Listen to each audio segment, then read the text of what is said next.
जय हिंद साथियों। आज हम लोग प्रीवियस ईयर क्वेश्चंस अटेम्प्ट करेंगे, स्पेसिफिकली बायोलॉजी के, जो कि जनरल साइंस का पार्ट है।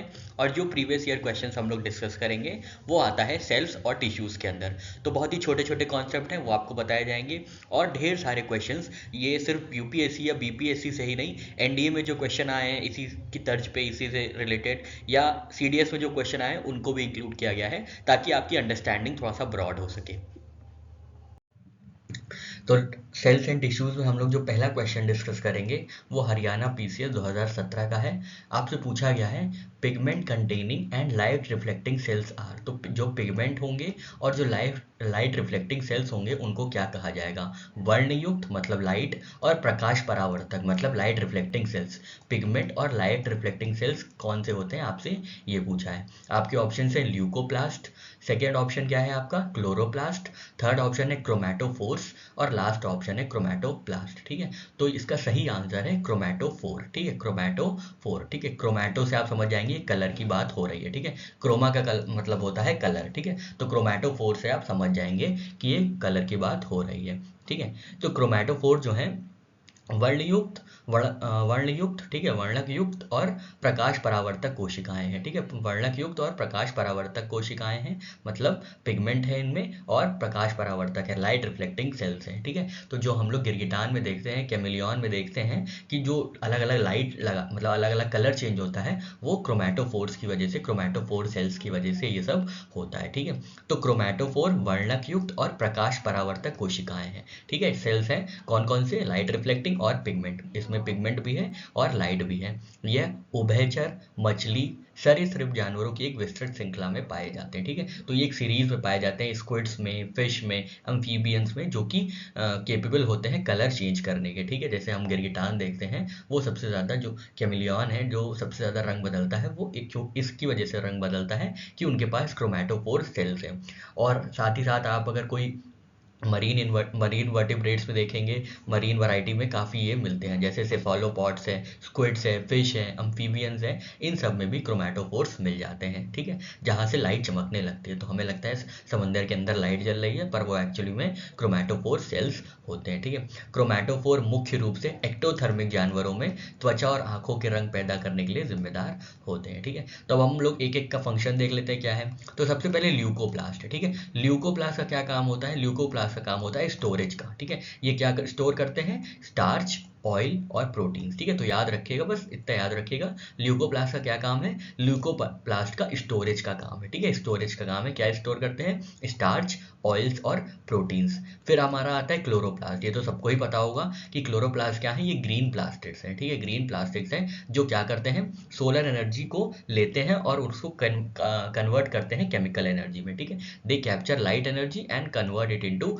Chemical energy producing oxygen and glucose. ठीक है, तो ये क्या पैदा करते हैं, क्या प्रोड्यूस करते हैं? ऑक्सीजन। ये कार्बन डाइऑक्साइड इनहेल करते हैं एक तरीके से, और ऑक्सीजन एक्सहेल करते हैं। ठीक है, लाइट एनर्जी को केमिकल एनर्जी में कन्वर्ट करते हैं, याद रखिएगा, क्लोरोप्लास्ट। फिर क्रोमैटोफोर्स, इनके बारे में हमने बात की, ये पिगमेंट कंटेनिंग है और लाइट रिफ्लेक्टिंग सेल्स हैं, वर्णक युक्त है और प्रकाश परावर्तक कोशिकाएं हैं। ठीक है, कहाँ कहाँ पाए जाते हैं? तो अभी हमने देखा कि उभयचर, मछली, सरीसृप जानवरों की एक विस्तृत श्रृंखला में पाए जाते हैं, मतलब मरीन वैरायटी में, मतलब कई वैरायटी में ये मिलते हैं, स्पेशली मरीन फिशेस में। ठीक है, सेफेलोपॉड्स, स्क्विड्स, फिश, एम्फीबियंस में। They are responsible for colour change and camouflage. ठीक है, हमने आपको बताया कैमोफ्लाज करने के लिए, जैसे ग्रीन वो ग्रास हॉपर्स होते हैं, ग्रास के कलर के हो जाते हैं ना, ग्रास हॉपर्स ग्रास के कलर के हो जाते हैं, ताकि वो उनके ऊपर कोई अटैक ना कर पाए। तो ये कैसे हो जाते हैं? वो लाइट रिफ्लेक्टिंग सेल्स की वजह से, क्रोमैटोफोर्स की वजह से ऐसा ये कर लेते हैं। फिर है क्रोमैटोप्लास्ट। ठीक है, क्रोमैटोप्लास्ट क्या है? क्रोमैटोप्लास्ट और क्लोरोप्लास्ट एक ही तरीके के प्लास्टिक हैं। ये जो प्लास्ट हैं ये सब प्लास्टिड्स हैं। ठीक है, ये सब प्लास्टिड्स हैं, और ये तीन तरीके के होते हैं। ठीक है, प्लास्टिड्स कितने तरीके के होते हैं? तीन तरीके के। ल्यूकोप्लास्ट हो गया, एल से ल्यूकोप्लास्ट हो गया, सी एच से हम मान लेते हैं chloroplast, C H L O R O, chloroplast हो गया। क्लोरोप्लास्ट ग्रीन कलर का होता है, क्या करता है? सोलर एनर्जी को लेता है और कन्वर्ट कर देता है केमिकल एनर्जी में। और फिर है क्रोमैटोप्लास्ट। ठीक है, क्रोमैटोप्लास्ट तो जो हमारे जैसे संतरा हो गया, टमाटर हो गया, इन सब में जो कलर्स प्रोवाइड करता है वो क्रोमैटोप्लास्ट होता है। और ये है, ये जो पिगमेंट है इसको कहते हैं कार्टनॉइड्स, ठीक है। और ये रिस्पॉन्सिबल होता है किसके, फ्रूट्स और फ्लावर्स और लीव्स के कलरेशन के, ठीक है। जैसे हमने देखा कोई फ्लावर है, लाल कलर का गुलाब देखा, ठीक है, येलो कलर का गेंदा देखा, तो ये सारी चीज़ें कहाँ से आती हैं, ये क्रोमैटोप्लास्ट से आती हैं, ठीक है। आशा करते हैं आपको चीज़ें समझ में आ गई होंगी। बढ़ते हैं आगे, ठीक है। और ये क्रोमैटोप्लास्ट की वजह से, अलग अलग कलर की ही वजह से क्या होता है, जो जीव जंतु अट्रैक्ट होते हैं, पॉलिनेटर्स अट्रैक्ट होते हैं, ठीक है। पॉलिनेटर्स क्या होते हैं, अट्रैक्ट होते हैं। चलिए आगे बढ़ते हैं। नेक्स्ट आपसे पूछा गया है पावर हाउस ऑफ सेल। बहुत ज़्यादा आसान क्वेश्चन है और बेहद रिपीटेड क्वेश्चन है। 18, 19, 10, 13, ठीक है, हर जगह रिपीट हुआ है, ठीक है। तो power house of the cell कौन है, माइटोकॉन्ड्रिया है, ठीक है। माइटोकॉन्ड्रिया जो है ये power house of the cell है। ये तो हमको लगता है सबको ही पता होना चाहिए अगर आप 1-1.5 साल से तैयारी कर रहे हैं तो, ठीक है। तो ये तो बेसिक है कि जो सेल के फंक्शन, जो सेल के ऑर्गेनेल्स होते हैं उसमें कुछ कुछ ऑर्गेनेल्स आपको याद रख लेने चाहिए, जैसे राइबोसोम हो गया, माइटोकॉन्ड्रिया हो गया, ठीक है। और फिर आपको देख लेना है कि कैसे कैसे क्या क्या डिफरेंस है एनिमल सेल और प्लांट सेल में। तो ये गोल्गी बॉडीज हो गई, लाइजोसोम्स हो गए, ये सारी चीज़ों के बारे में आपको पता होना चाहिए, ठीक है। क्योंकि ये सब बहुत बहुत ही बेसिक चीज़ें हैं जिनके बारे में पता होना चाहिए, ठीक है। माइटोकॉन्ड्रिया को किसने डिस्कवर किया था, ये पता है आपको। माइटोकॉन्ड्रिया के जो डिस्कवर थे उनका नाम पता है आपको, उनका नाम है जो डिस्कवर किए थे उनका नाम है रिचर्ड ऑल्टमैन, और जिन्होंने नाम दिया था माइटोकॉन्ड्रिया वो बेंडा है, ठीक है। याद रखिएगा, रिचर्ड ऑल्टमैन ने डिस्कवर किया था माइटोकॉन्ड्रिया और बेंडा ने नाम दिया था माइटोकॉन्ड्रिया, ठीक है। तो याद रखिएगा माइटोकॉन्ड्रिया क्या है, तो माइटोकॉन्ड्रिया कुछ नहीं, माइटोकॉन्ड्रिया बस पावर हाउस है। यहाँ पे एटीपी एनर्जी का फॉर्मेशन होता है, ठीक है। बस याद रखिएगा एटीपी एनर्जी का फॉर्मेशन कहाँ होता है, माइटोकॉन्ड्रिया में होता है, ठीक है। माइटोकॉन्ड्रिया जो है एंजाइम्स होती हैं जिसकी वजह से हमें एनर्जी मिल पाती है, मतलब जो जिसकी वजह से एनर्जी ये दे पाते हैं, ठीक है। जिससे ऑक्सीडेशन हो जाता है कार्बोहाइड्रेट का, ठीक है। एंजाइम जो होता है कार्बोहाइड्रेट को क्या कर देता है, ऑक्सीडाइज कर देता है, जो कि एक साइड बन जाता है सेल्यूलर रेस्पिरेशन का, और इसकी वजह से बहुत ज़्यादा एनर्जी जनरेट होती है, ठीक है। याद रखिएगा। यहाँ पे इनका एक्सप्लेनेशन पढ़ लेते हैं। जीवाणु एवं नीलहरित शैवाल को छोड़कर शेष सभी जीव पादप पादप एवं जंत कोशिकाओं के कोशिक द्रव्य में अनियमित रूप से बिखरे हुए द्वीप एकक पदार्थ युक्त कोशिकाओं को सूत्रकणिका या माइटोकॉन्ड्रिया कहते हैं, ठीक है। श्वसन की क्रिया प्रत्येक जीवित कोशिका के कोशिक द्रव्य साइटोप्लाज्म और माइटोकॉन्ड्रिया में संपन्न होती है, ठीक है। जो श्वसन की क्रिया है ये साइटोप्लाज्म में होती है और माइटोकॉन्ड्रिया में होती है। श्वसन से संबंधित प्रारंभिक क्रियाएं साइटोप्लाज्म में होती हैं तथा शेष क्रियाएं माइटोकॉन्ड्रिया में होती हैं। चूंकि क्रिया के अंतिम चरण में ही अधिकांश ऊर्जा उत्पन्न होती है, अतः माइटोकॉन्ड्रिया को कोशिका का श्वसनांग अथवा ऊर्जा घर कहते हैं, ठीक है। तो इतना आपको एक्सप्लेनेशन की जरूरत नहीं चाहिए, बस आप ये याद रखिएगा पावर हाउस कौन होता है, माइटोकॉन्ड्रिया होता है, ठीक है। माइटोकॉन्ड्रिया। राइबोसोम्स क्या करते हैं, जो ऑप्शन सी है ये क्या करता है, ये क्या करता है, ये प्रोटीन सिंथेसिस की साइट है, ठीक है। ये क्या करता है, प्रोटीन संश्लेषण करता है, ठीक है, ठीक है। प्रोटीन सिंथेसिस की साइट है राइबोसोम्स, ठीक है, राइबोसोम्स। फिर क्या है, फिर है सेल वॉल, ठीक है। सेल वॉल क्या होता है, एक तरीके की वॉल होती है, मतलब सेमी ओपेक वॉल रहती है, जो मटेरियल्स को इन एंड आउट आने जाने में मदद करती है और कोई भी फॉरेन सब्सटेंस से कंपोनेंट को बचाती है, ठीक है। तो ये हो गया हमारा सेल वॉल हो गई, ठीक है। सेल वॉल के बारे में हमने देखा, हमने माइटोकॉन्ड्रिया के बारे में देखा, फिर हमने देखा राइबोसोम्स के बारे में। राइबोसोम्स जानते हैं किसने डिस्कवर किया है, तो राइबोसोम्स के जिसने राइबोसोम डिस्कवर किया था उनका नाम है जी.ई. पैलाडे, ठीक है। जी.ई. पैलाडे लिख लीजिए, जी मतलब गोट, ई से एलिफेंट वाला ई, और पैलाडे PALADE, PALADE, ठीक है, PALADE। फिर क्या है, फिर हमारा ऑप्शन डी है, न्यूक्लियस क्या करता है, ये तो सबको ही पता होगा। ये क्या है, ये जनरली न्यूक्लियस हम लोग में एक ही न्यूक्लियस मिलता है, ठीक है। Usually 1 nucleus is found in cell, एक सेल में एक ही न्यूक्लियस होता है, लेकिन कुछ सेल्स होते हैं उनमें ज़्यादा न्यूक्लियस मिल सकता है, ठीक है। तो न्यूक्लियस क्या है, ये सारी कंट्रोल सेंटर है सारी एक्टिविटी का। जितनी भी सेल में एक्टिविटी होती है तो उसका कमांड सेंटर, कंट्रोल सेंटर जो है वो न्यूक्लियस में है, ठीक है। तो यहाँ पर हमने चारों ऑप्शंस के बारे में भी देख लिया। अब बढ़ते हैं आगे अपने क्वेश्चन नंबर 2 पे।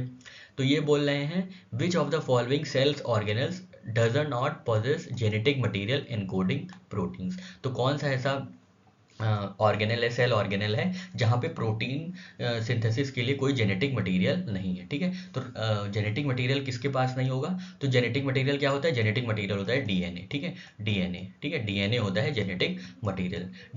डीएनए कहाँ कहाँ होता है, तो क्लोरोप्लास्ट में होता है, न्यूक्लियस में तो होगा ही डीएनए, ठीक है, थोड़ा क्लोरोप्लास्ट में होता है, थोड़ा माइटोकॉन्ड्रिया में भी होता है, राइबोसोम में डीएनए नहीं होता है। यहाँ पे प्रोटीन सिंथेसिस जरूर होता है, पर यहाँ पे जो जेनेटिक मटेरियल है एनकोडिंग प्रोटीन्स या डीएनए वो नहीं होता है यहाँ पे, ठीक है। याद रखिएगा ये डीएनए जो है या जेनेटिक मटेरियल्स जो है प्रोटीन्स को जो एनकोड किए रहते हैं डीएनए या आरएनए, कुछ भी नहीं होता है राइबोसोम में। सिर्फ क्या होता है यहाँ पे प्रोटीन का सिंथेसिस होता है। न्यूक्लियस में तो डीएनए आरएनए होता ही है, क्लोरोप्लास्ट में भी होता है, ठीक है। प्लास्टिड्स जो होते हैं वही क्लोरोप्लास्ट के जो फॉर्म होते हैं प्लास्टिड्स, ठीक है, जहाँ जो सिर्फ प्लांट्स में पाए जाते हैं, जो हमने देखा था प्लास्टिड्स, प्लास्टिड्स में भी क्या होता है, डीएनए होते हैं, अपने ओन डीएनए होते हैं, और माइटोकॉन्ड्रिया में भी डीएनए होते हैं, ठीक है, माइटोकॉन्ड्रिया में भी डीएनए होते हैं, जेनेटिक मटेरियल होता है।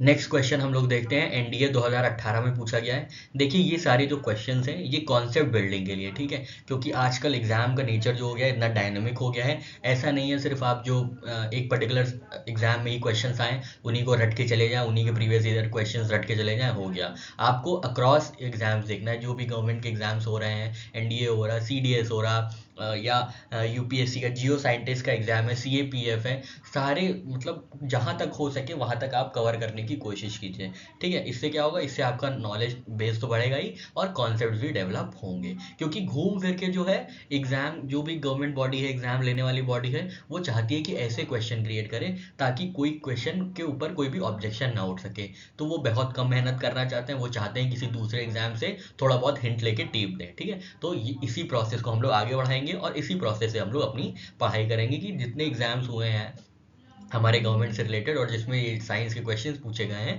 उन सारों को इंक्लूड किया जाए, ठीक है। तो ये एनडीए 2018 का क्वेश्चन है, आपको घबराना नहीं है कि बहुत ज़्यादा कंसेप्चुअल वाला क्वेश्चन है, डीप वाला क्वेश्चन है, पर हाँ आपको एप्लीकेशन बेस्ड क्वेश्चन पूछे जाते हैं, तो आपको एप्लीकेशन की चीज़ों को समझना है।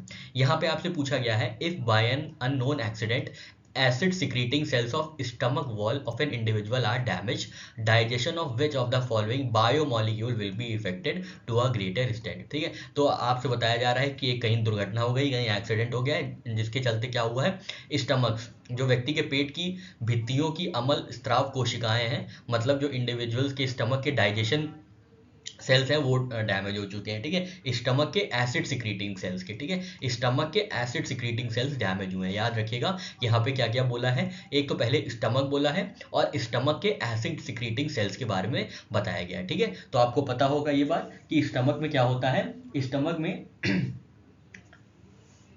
एक सेकेंड, हाँ, स्टमक में क्या होता है, स्टमक में जो है गैस्ट्रिक ग्लैंड होते हैं, ठीक है, गैस्ट्रिक ग्लैंड होते हैं जो क्या करते हैं, जो एंजाइम्स प्रोड्यूस करते रहते हैं और जूसेस प्रोड्यूस करते रहते हैं, ठीक है, गैस्ट्रिक ग्लैंड होते हैं, ठीक है, स्टमक में गैस्ट्रिक ग्लैंड होते हैं, ठीक है, जो कि एसिड और एंजाइम प्रोड्यूस करते रहते हैं, ठीक है, ये आपको पता ही होगा। फिर क्या होता है, गैस्ट्रिक ग्लैंड से कौन कौन से होते हैं, तो एक गैस्ट्रिक ग्लैंड्स होते हैं जो कि प्रोड्यूस करते हैं क्या, पेप्सिनोजेन, ठीक है, पेप्सिनोजेन आपने नाम सुना होगा, पेप्सिनोजेन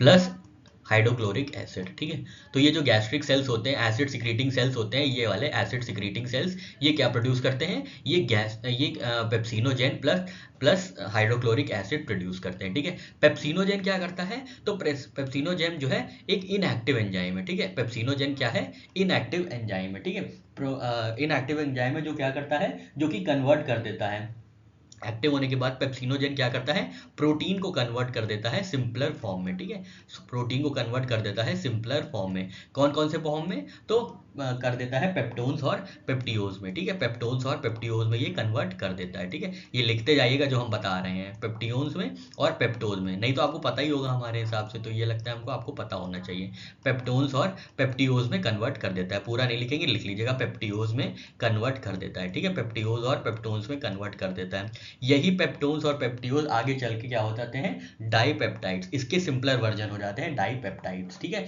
तब क्या होता है, तब जाके हमारा जो प्रोटीन है वो डाइजेस्ट होता है, ठीक है। तो स्टमक में जो एसिड सिक्रीटिंग सेल्स हैं, हम आपको बताते रहते हैं हाईलाइट करके, ताकि आपको समझ में आएगा।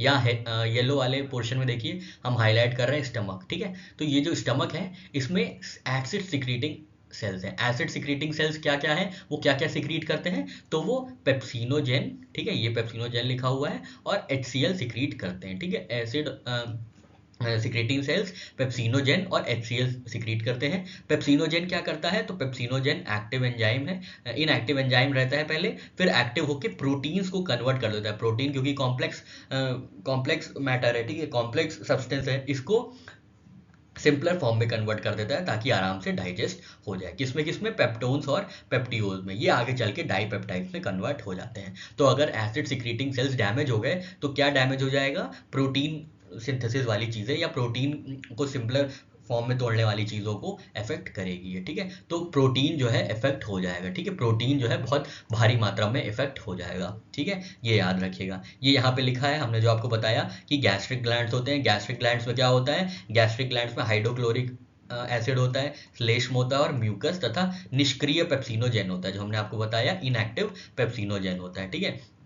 हाइड्रोक्लोरिक अम्ल का स्राव जो है अम्लजन कोशिकाओं से HCl का जो सिक्रीशन होता है वो ऑक्सनोटिक सेल से होता है, ठीक है। उसके बाद क्या होता है, ये पेप्सिनोजेन जो है प्रोटीन्स को सिंपलर फॉर्म में कन्वर्ट कर देते हैं। तो अगर एसिड सिक्रीटिंग सेल्स बिगड़ गए या डैमेज हो गए तो प्रोटीन की जो सिंपलर फॉर्म है या प्रोटीन के जो डिसइंटीग्रेशन है, प्रोटीन का डिकम्पोजिशन है, वो ज़्यादा इफेक्ट हो जाएगा, ठीक है। लिपिड, कार्बोहाइड्रेट और ये सब नहीं होगा, सिर्फ प्रोटीन होगा, क्योंकि एसिड सिक्रीटिंग सेल्स प्रोटीन को सिंपलर फॉर्म में कन्वर्ट करते हैं, ठीक है, याद रखिएगा। फिर क्वेश्चन नंबर 6 भी NDA 2017 से आपसे पूछा गया है। Melanin is natural pigment that gives colour to human skin, hair and iris, ठीक है। मेलेनिन जो है ये किसको किसको कलर देता है, तो ह्यूमन स्किन को कलर देता है, हेयर को कलर देता है और आइरिस को कलर देता है, ठीक है, ये याद रखिएगा। इसी से ही हो सकता है क्वेश्चन बन जाए कि कौन सा नेचुरल पिगमेंट कलर प्रोवाइड करता है ह्यूमन स्किन, हेयर या आइरिस को। तो आपको बताना है मेलेनिन किससे प्रोटेक्ट करता है, ठीक है। मेलेनिन इंसान को या ह्यूमन स्किन को किस रेडिएशन से प्रोटेक्ट करता है, तो ये अल्ट्रावायलेट रेडिएशन से, पराबैंगनी विकिरण से ये प्रोटेक्ट करता है, ठीक है। अल्ट्रावायलेट रेडिएशन से ये प्रोटेक्ट करता है। ये तो आपको पता ही होगा, यूवी रेज जो होती है, UVA, B, C, जिसमें से ये तीनों रेज होती हैं, जिसमें से कुछ छन जाती हैं इस पे ओजोन की परत की वजह से और कुछ आ जाती हैं। तो मेलेनिन जो होता है नेचुरल पिगमेंट होता है, वो हमें बचाता है किससे, UV रेज से, ठीक है। सांवली त्वचा में मेलेनिन अधिक होता है, ये सबको पता है, और गोरी त्वचा में कम होता है। मेलेनिन के तेजी से बढ़ने के कारण स्किन पिगमेंटेशन की समस्या होने लगती है, जिससे चेहरे पे धब्बे पड़ने लगते हैं। खैर ये सब आपको नहीं जानना है, आपको बस ये जानना है कि मेलेनिन जो है नेचुरल पिगमेंट है which gives colour to human skin, hair and iris. और ये किससे प्रोटेक्ट कराता है, ये पराबैंगनी विकिरण से या अल्ट्रावायलेट रेडिएशन से ये प्रोटेक्ट करता है। फिर आपसे पूछ रहे हैं IAS 2012 का क्वेश्चन है, स्टेम सेल से रिलेटेड है। तो आपको पूछा है स्टेम सेल जो फ्रीक्वेंटली न्यूज पे रहते हैं उनके लिए कौन सा स्टेटमेंट्स करेक्ट है, ठीक है। स्टेम कोशिकाओं के संदर्भ में निम्नलिखित में कौन सा कथन सही है, सही कथन पूछ रहा है, ना कि गलत कथन, ठीक है। सही कथन कौन सा है, तो हम लोग देख लेते हैं statements. Stem cells can be derive from mammals only, क्या ऐसा सही है, नहीं ऐसा नहीं है। स्टेम सेल्स कहीं से भी डिराइव हो सकते हैं, मैमल से, एम्फीबियन से या प्लांट से, कहीं से भी डिराइव हो सकते हैं स्टेम सेल्स हो, ठीक है। Stem cells can be use for screening new drugs, बिल्कुल सही बात है। Stem cells can be use for medical therapies, बिल्कुल सही बात है। तो इसका पहला गलत है, ये गलत हो गया, ये गलत हो गया, दो तो सही है और B ऑप्शन सही होना चाहिए, हाँ ये, ठीक है। तो बस याद रखिएगा स्टेम सेल्स क्या होते हैं, स्टेम सेल्स जो होते हैं बहुत ही पोटेंट सेल्स होते हैं, जो जिनके अंदर टेंडेंसी होती है कि वो डैमेज सेल्स को रिपेयर कर सकते हैं, ठीक है। बस ये स्टेम सेल्स का यही काम है, ठीक है। जो डैमेज सेल्स होते हैं उनको रिपेयर करने का काम ये करते हैं, इनके पास इतनी पोटेंसी होती है, इतनी पावर होती है कि ये डैमेज सेल्स को रिपेयर कर सकते हैं, ठीक है। तो स्टेम सेल्स कहीं से भी डिराइव हो सकते हैं। स्टेम सेल्स का बिल्कुल यूज होगा नए ड्रग्स में, नई मेडिसिन को स्क्रीन करने में और नई मेडिकल थेरेपीज में भी यूज होगा, ठीक है। तो ये 7th क्वेश्चन था हमारा। बढ़ते हैं हरियाणा PCS 2017 के क्वेश्चन पे।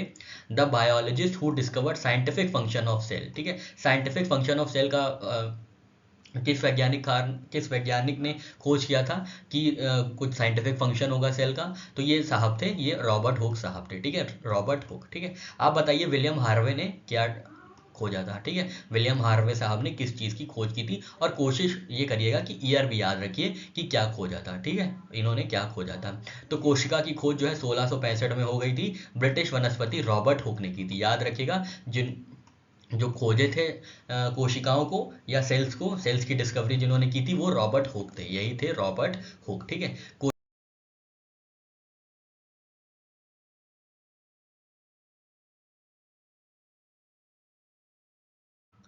फिर 9वां नंबर क्वेश्चन आपसे पूछ रहा है, प्रक्रमित कोशिका मृत्यु की कोशिकीय एवं आणविक नियंत्रण को कहते हैं, ठीक है। आणविक और कोशिकीय नियंत्रण से क्या होता है, प्रक्रमित कोशिका मृत्यु हो जाती है, ठीक है। मतलब सेल्यूलर और मॉलिक्यूलर कंट्रोल से क्या होता है, सेल की डेथ होती है जो कि प्रोग्राम्ड होती है, ठीक है। सेल्यूलर और मॉलिक्यूलर कंट्रोल की वजह से जो सेल की डेथ होती है वो एक तरीके से प्रोग्राम्ड हो जाती है, तो इस प्रोसेस को क्या कहते हैं, ठीक है।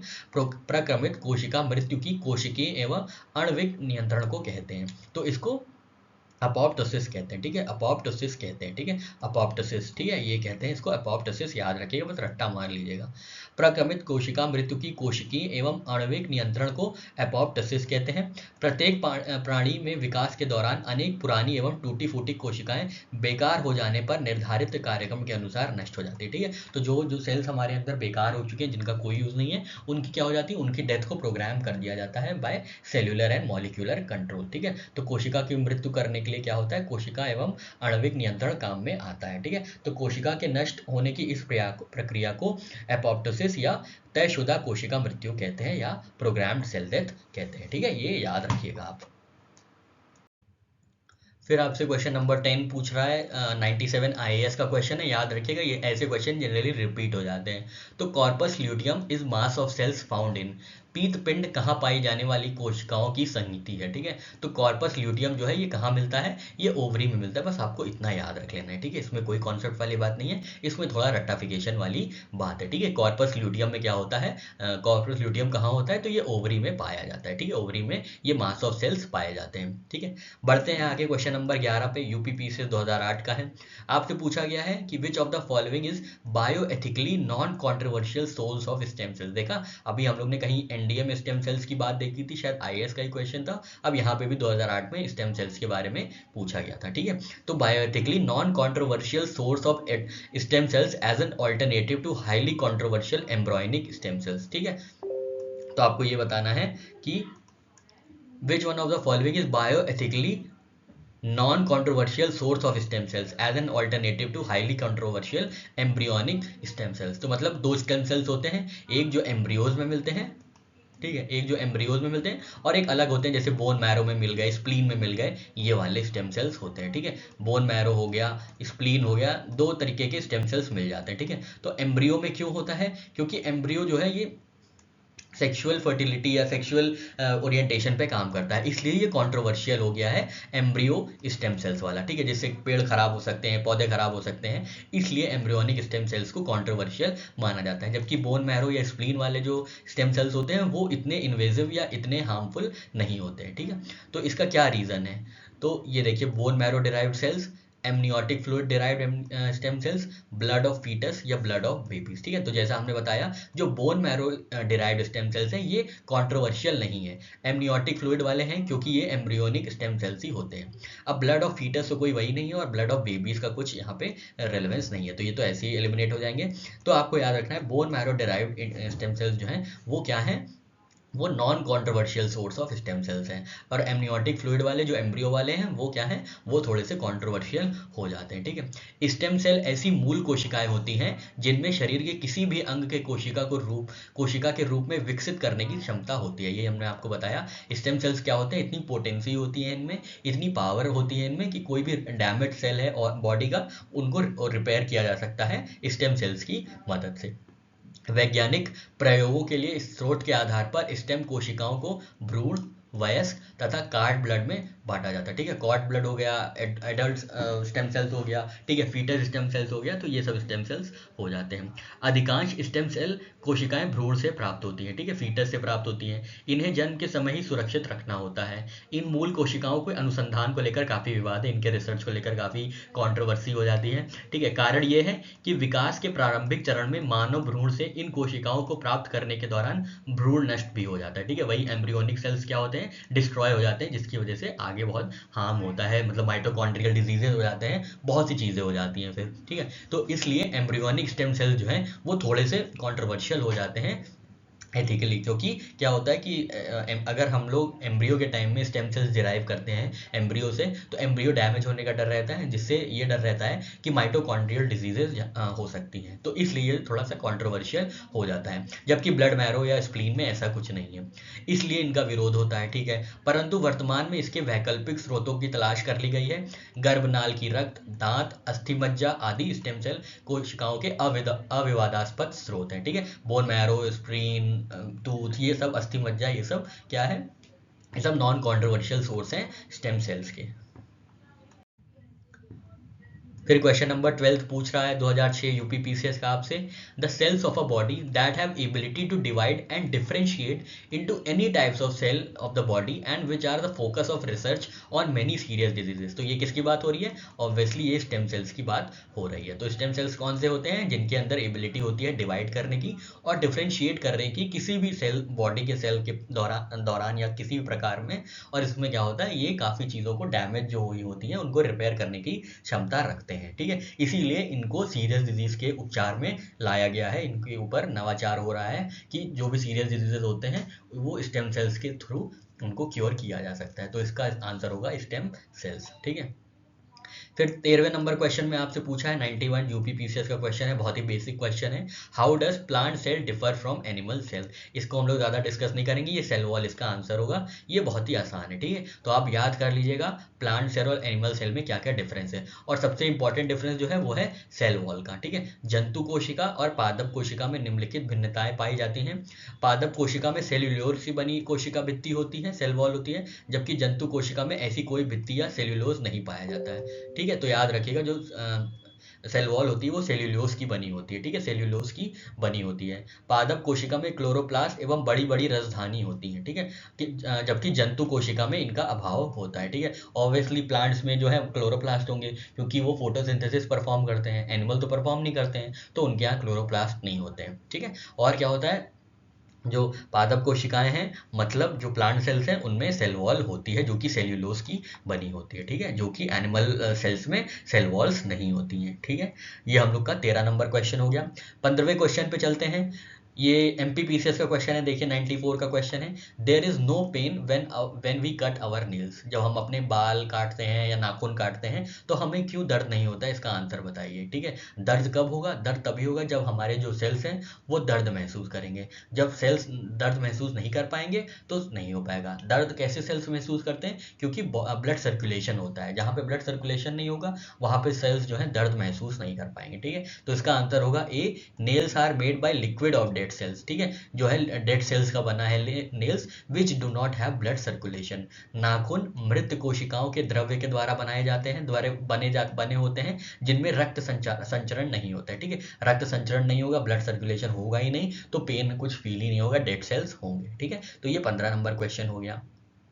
इसी तरीके से क्या होता है, बाल में भी क्या है, मृत कोशिकाएं हैं। ठीक है, मृत कोशिकाएं हैं बाल में भी, और वहाँ पे भी बाल में भी रक्त संचरण थोड़ी ना होता है, जिसकी वजह से बाल कटने पर भी दर्द नहीं होता है। ठीक है, मानव के बाल एवं नाखून कैराटिन प्रोटीन से बने। ठीक है, कैराटिन प्रोटीन से ये बने हैं, ये याद रखिएगा। ठीक है, जो नाखून है और जो हमारे बाल हैं उनमें कौन सा प्रोटीन पाया जाता है, कैराटिन प्रोटीन पाया जाता है। ठीक है, फिर से स्टेम सेल्स को लेके कुछ बात आ गई है, तो आपको बताना है कौन सा कथन प्राणियों में स्तंभ कोशिकाओं के प्रत्यारोपण के संबंध में असत्य है। ठीक है, वही स्टेम सेल्स के बेसिस पे ट्रांसप्लांटेशन ऑफ स्टेम सेल्स से रिलेटेड कौन सी बात इनकरेक्ट है। ऑप्शन ए आपसे पूछ रहा है, it multiplies itself through out it's life. क्या स्टेम सेल्स पूरे हमेशा अपनी पूरी लाइफ तक ये डिवाइड करता रहता है। It repairs damage tissues of organ. क्या वो अपने जो क्षतिग्रस्त अंग है उनकी मरम्मत करता है। It has the ability to make one or more types of specific cells. क्या वो स्पेसिफिक सेल्स विशिष्ट कोशिकाओं को बनाने की क्षमता रखता है। और आपका दूसरा लास्ट ऑप्शन है it is found only in foetus, ये केवल भ्रूण में पाई जाती हैं। ठीक है, राजस्थान का क्वेश्चन है, 2006-07 में पूछा गया था। बिल्कुल गलत है, ऑप्शन डी बिल्कुल गलत है, क्योंकि अभी हमने देखा ये केवल भ्रूण में नहीं पाए जाते हैं, ये अस्थि मज्जा में पाए जाते हैं। ठीक है, ये दांतों में भी पाए जाते हैं, ये स्प्लीन में पाए जाते हैं, और बोन मैरो में पाए जाते हैं, कई जगह पाए जाते हैं। ठीक है, और ये मल्टीप्लाई करते हैं, ये हमने देखा था। डैमेज टिश्यूज़ को रिपेयर करते हैं, ये हमने देखा था, ये ठीक है। It has the ability to make one or more types of specific cells, ये विशिष्ट कोशिकाओं को बनाने की क्षमता भी रखते हैं, ये भी हमने देखा था। तो डी आंसर जो है ये गलत है, बाकी सब सही है। फिर हम लोग देखते हैं 18 नंबर क्वेश्चन को, 2001 में पूछा गया था आईएएस में। ठीक है, आपको ये बताना है कि जो निम्न कोशिकाएं हैं इनमें प्रोटीन संश्लेषण कौन सा करता है। ठीक है, जो निम्न कोशिकाएं हैं उनमें से प्रोटीन संश्लेषण किसका काम है, आपको ये बताना है। बेसिक क्वेश्चन है, आपको सारे और सेल ऑर्गेनल्स के अगर फंक्शन पता है तो आप बहुत इजीली इस क्वेश्चन को अटेम्प्ट कर पाएंगे विद ग्रेटर एक्यूरेसी। ठीक है, तो प्रोटीन सिंथेसिस पूछा है, कौन सा सेल ऑर्गेनल्स प्ले करते हैं रोल्स प्रोटीन सिंथेसिस में। ठीक है, तो आपके ऑप्शन है, पहला ऑप्शन है लाइजोसोम एंड सेंट्रोसोम। क्या लाइजोसोम और सेंट्रोसोम ऐसी कोशिकाएं हैं जो कि प्रोटीन संश्लेषण में भाग लेती हैं, इनकी कोई भूमिका होती है क्या? नहीं, क्योंकि लाइजोसोम क्या है, ये डाइजेशन एंजाइम है। ठीक है, लाइजोसोम में क्या होता है, डाइजेस्टिव एंजाइम्स होते हैं जो कि मॉलिक्यूल्स को, बड़े बड़े जो मॉलिक्यूल्स होते हैं उनको क्या करते हैं, डाइजेस्ट करते हैं। इनको क्या कहा जाता है, suicide bags of the cell कहा जाता है। ये डाइजेस्टिव एंजाइम्स होल्ड करते हैं। ठीक है, कोई भी फॉरेन बॉडी है उसको डाइजेस्ट कर गए, कोई और चीज़ है, कॉम्प्लेक्स सब्सटेंस है, उसको डाइजेस्ट कर गए, ये सारे काम होते हैं लाइजोसोम के। ठीक है, और लाइजोसोम को क्या बोला जाता है, suicide bags of the cell. ठीक है, ये सुसाइड बैग होते हैं क्योंकि कई बार अपने बड़े बड़े अपने आप को भी खा जाते हैं। ठीक है, मतलब अपने आप को भी ये डिकम्पोज कर जाते हैं या डाइजेस्ट कर जाते हैं। ठीक है, लाइजोसोम हो गया। तो लाइजोसोम का तो काम नहीं है प्रोटीन सिंथेसिस। दूसरा क्या है, दूसरा है सेंट्रोसोम। सेंट्रोसोम का काम पता है आपको क्या है, बहुत आसान है ये तो। सेंट्रोसोम का काम होता है सेल डिवीजन। ठीक है, सेंट्रोसोम जो भूमिका निभाते हैं वो सेल डिवीजन में भूमिका निभाते हैं। ठीक है, सेल डिवीजन में इनकी भूमिका रहती है, याद रखिएगा, सेल डिवीजन में इनकी भूमिका रहती है सेंट्रोसोम की।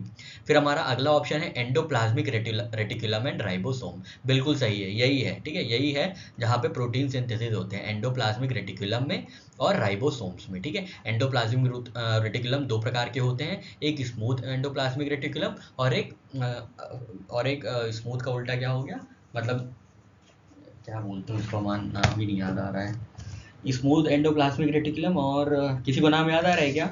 अगर नाम याद आ रहा हो तो प्लीज़ लिख लीजिए।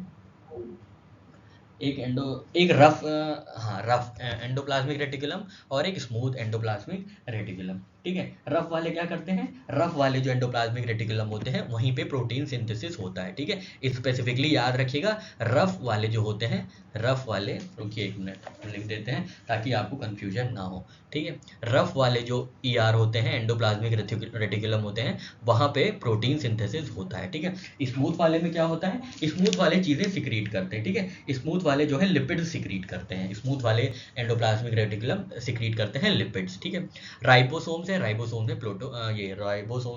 प्रोटीन सिंथेसिस होता है। ठीक है, राइबोसोम में प्रोटीन सिंथेसिस होता है। राइबोसोम्स कैसे कैसे बने होते हैं, तो आरएनए और प्रोटीन के बने होते हैं। ठीक है, आरएनए के बने होते हैं और प्रोटीन के बने होते हैं राइबोसोम्स, जिसकी वजह से यहाँ पे प्रोटीन सिंथेसिस होता है। ठीक है, तो ऑप्शन बी हमारा बिल्कुल सही हो गया, ये आरएनए प्लस प्रोटीन से बने होते हैं। ठीक है, पीआरओ मतलब प्रोटीन, तो हमारा ऑप्शन बी सही हो गया। पर हमें यहाँ आगे नहीं बढ़ना है दूसरे क्वेश्चन पे, हमें और जो ऑप्शन है उनको भी एनालाइज करना है। ठीक है, हमें उनको भी एनालाइज करना है। तो हमारा ये ऑप्शन आंसर तो यही हो गया। ठीक है, अंतःप्रतवी जलिका और राइबोसोम, एंडोप्लाज्मिक रेटिकुलम और राइबोसोम। ठीक है, फिर नेक्स्ट हमारा ऑप्शन क्या है, नेक्स्ट हमारा ऑप्शन है गोल्गी एपरेटस और माइटोकॉन्ड्रिया। ठीक है, नहीं, गोल्गी एपरेटस क्या करता है, गोल्गी एपरेटस सिक्रीशन का काम करते हैं, जो गोल्गी उपकरण होते हैं वो सिक्रीशन का काम करते हैं, और माइटोकॉन्ड्रिया जो है ये power house of the cell है। ठीक है, power house of the cell है, क्यों, क्योंकि यहाँ पे सेल्यूलर रेस्पिरेशन होता है। ठीक है, यहाँ पे एटीपी फॉर्म की एनर्जी रिलीज होती है,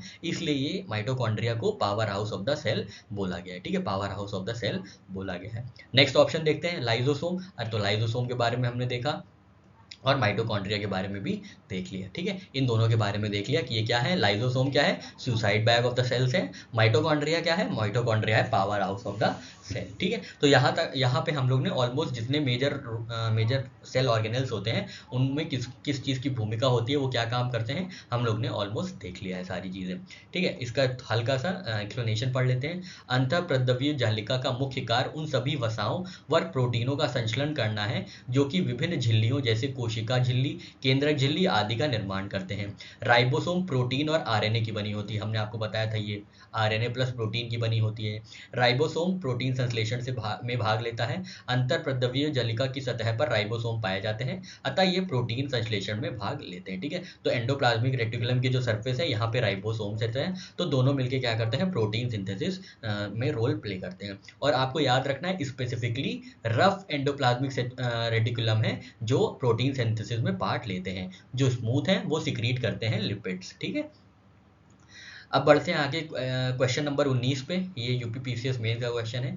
प्लाज्मा मेम्ब्रेन किसका बना होता है, प्रोटीन का, लिपिड का या कार्बोहाइड्रेट का। तो इसको आप बस याद कर लीजिएगा, ये प्रोटीन और लिपिड दोनों का बना होता है प्लाज्मा मेम्ब्रेन। ठीक है, प्लाज्मा झिल्ली प्रोटीन व लिपिड से बनी होती है। यह जंतु तथा वनस्पति कोशिकाएं दोनों में पाई जाती हैं, मतलब एनिमल और प्लांट सेल दोनों में मिलती हैं प्लाज्मा मेम्ब्रेन। जबकि पौधों में विकसित त्रिस्तरीय कोशिका भित्ति पाई जाती है। ठीक है, जो मुख्य रूप से सेल्यूलोज की बनी होती है। ठीक है, जंतु कोशिका में कोशिका भित्ति नहीं पाई जाती है, बल्कि कोशिका जीद्रव्य झिल्ली मतलब प्लाज्मा मेम्ब्रेन से ढकी होती है। ठीक है, तो वही बता रहे हैं, एनिमल सेल्स में जो है सेल वॉल नहीं मिलती है और प्लांट सेल्स में सेल वॉल मिल जाती है। तो जो सेल वॉल होती है प्लांट की वो सेल्यूलोज की बनी होती है, और जो सेल वॉल होती है इनकी जो प्लाज्मा मेम्ब्रेन को ढकी होती है वो बनी होती है किसकी, वो बनी होती है प्रोटीन्स और लिपिड की। ठीक है, तो बस आपको याद रखना है प्लाज्मा मेम्ब्रेन जो है प्रोटीन और लिपिड से बने हुए हैं। ठीक है, उसके बाद है 20 नंबर क्वेश्चन, IAS 2001 का क्वेश्चन है।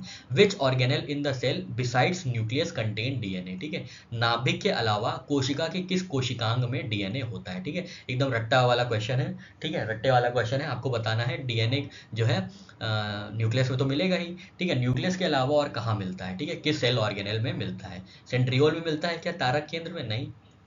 गोल्जी उपकरण में, नहीं, गोल्जी का काम सिर्फ सेक्रीशन होता है। लाइजोसोम, नहीं, यहाँ पे डाइजेस्टिव एंजाइम्स होते हैं, डाइजेस्टिव मैटर्स होते हैं। ठीक है, लास्ट में क्या है, माइटोकॉन्ड्रिया, बिल्कुल माइटोकॉन्ड्रिया में मिलते हैं। ठीक है, तो याद रखिएगा न्यूक्लियस में और माइटोकॉन्ड्रिया में दोनों में ही डीएनए पाए जाते हैं। ठीक है, डीएनए केंद्रक तथा माइटोकॉन्ड्रिया में पाए जाते हैं, ये याद करने वाली चीज़ है। ये आनुवांशिक गुणों की एक पीढ़ी से दूसरी पीढ़ी में ले जाने में कार्य करते हैं। ठीक है, वही ये ऑफस्प्रिंग्स में पास होते हैं, जो कैरेक्टर्स हैं, ये डीएनए जो है कैरेक्टर्स को पास करता है फ्रॉम पेरेंट्स टू ऑफस्प्रिंग्स। ठीक है, प्रोटीन संश्लेषण राइबोसोम द्वारा होता है, ये हमने देखा।